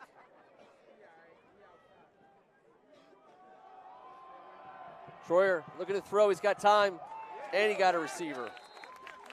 Tyler Williams once again, as the Cavaliers are moving the chains. That's a quick release right there, and he's shown a ton of accuracy today when he's had a glimpse of a moment to get the ball off. But, you know, this is going to be a guy, I think these guys are going to watch this film and say, I'll ride with this guy all year. This is our dude. This is our guy. This is our leader. Let's go get another title in the state. Wilson Gonzalez coming off the field, likely the last time for him today, as he gets dabbed up by his teammates. Another quick throw to the outside goes to Vayon Hardage. He's still fighting.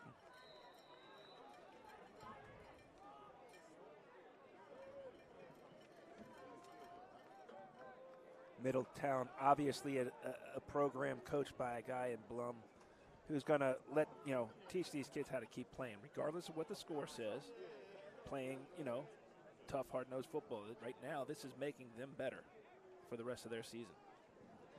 Blue Heart DNA. Blue Heart DNA, they say about Coach Blum. Played there, has coached there. He is their guy. And that's the way you want it in high school sports. Homegrown, organic. I love it. You tell me, Kevin, it's one of those areas where the town shuts down. Everybody goes to the game. It's a, great atmosphere, great, community, togetherness. Love to go up there and catch a game. I know. I think it's the coolest. It's especially at that level, big time. And a lot of you WCAC fans, this team took down Smyrna in the championship last year. And you guys might recall Cam Edge was the quarterback for Smyrna. That was a young man that we've called games in, St. John's DeMatha, who's now at Maryland Terrapin as well. It's just weird how the football world works. I also, in my own research, noticed that they also claim Marshawn Lloyd, who is a local from that area, that they are also proud of for also being at South Carolina. Yeah. So, I mean, we've even have some commonalities with these folks from Middletown. Marshawn, just one of the most unbelievable running backs we've ever seen come out of DeMatha Catholic High School. And I think he's going to finally show this year at South Carolina what he's made of. And we're all rooting for him because he's fought back from injury after injury. ACLs and everything. You see this guy play. Troyer with time. The most time all day is being chased down. Ball's in the end zone. Over the outstretched arms of Vernal Gary. Looked like we had Jason Gilliam and nice job, Vincent Coleman, but Jason Gilliam. I'm going to say on the defensive side of the ball, Jason has already outplayed his father. So I like it. Oh, Daryl, another Terp. I mean, it's like we're doing a sideshow for the Terps over here, but this is where we're from. These are our guys. Yeah, I did the radio for them for 22 years. You don't think I have a little bit of loyalty to them? Third and short here for the Cavaliers. Also, graduate. High snap, Troyer contains to the end zone. He's looking for Gary again. That kid throws a beautiful deep ball. He does. He throws a beautiful deep ball. It was a good spot to put the ball. Trent Brown was in coverage. No interception possible there. Only person who had a chance at that was Vernal Gary. And it landed in bounds. Nicely done.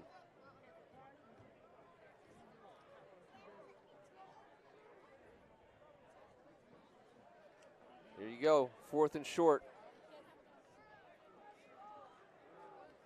Cavaliers. They'll take first down yards if they can get it. But they want pay dirt, and St. John's is trying to hold on to that donut if they can get it. Troyer, once again, absolute no time. Takes a hit at the end. You got a pressure in there by. You got a flag, a late flag. I think we're going to get a little. They're going to throw it on a coach.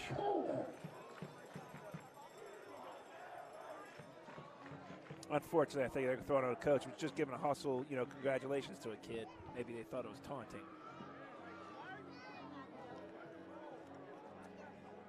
As the referees sort it all out. Give him a warning.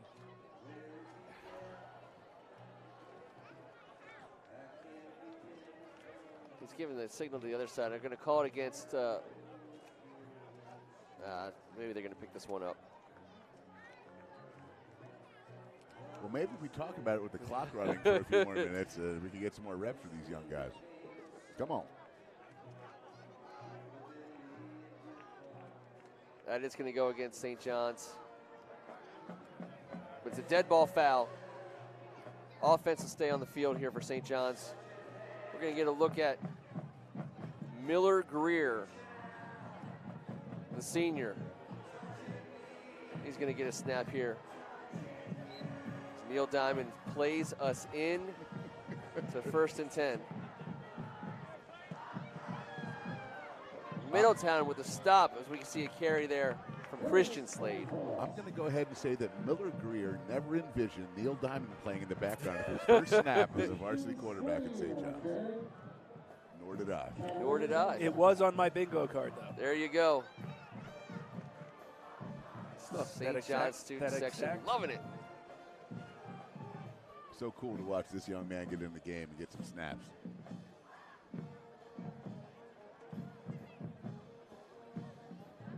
Christian Slade's he's a pretty big boy back there in the backfield.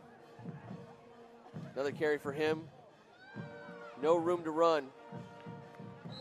Another loss of a yard as Middletown defensive front. Playing with some pride here at the end of the game. Oldry band going to give Bruckner a hand up. Number 53 for Middletown, Glenn Bruckner, the senior. That's a tough task. You line up in the trenches all day long on both sides. That's another guy you tip your hat to. Yeah, absolutely. And we do that now as this Cadet Cavalier sword fight comes to an end. Ooh. Slade once again, Bruckner right at the point of attack there. And that'll bring up 4th down, and I don't believe there'll be another play in this game, and we'll see how this goes, but I'm pretty sure they'll be able to walk this off. St. John's will call their huddle back. And that's going to be the final from Military Road, Fernandez Stadium, home of the St. John's Cadets. We want to say a special thank you to the administration, athletic department here at St. John's. As always, putting on an amazing, amazing time here, not just for the St. John's faithful, for the good folks from Middletown who made the trip, and for all these student athletes here out in front of us. On behalf of First Amendment Sports, it's my pleasure to bring you this game with Kevin Ricca and Tim Strachan, the birthday boy. I want to wish Tim Party Strachan my house. a very, very. Oh, wait a second. If you're still listening, the bonus coverage is that you're all invited to Tim Strachan's. Yes, yes. Just walk into the backyard. Don't knock on the front door. We're all going to be there. Leslie's going to hate me. St. John's pitches a shutout, puts 42 points on the board. I'm Ken Marangolo, and this was the spectacular WCAC. Welcome back, everybody.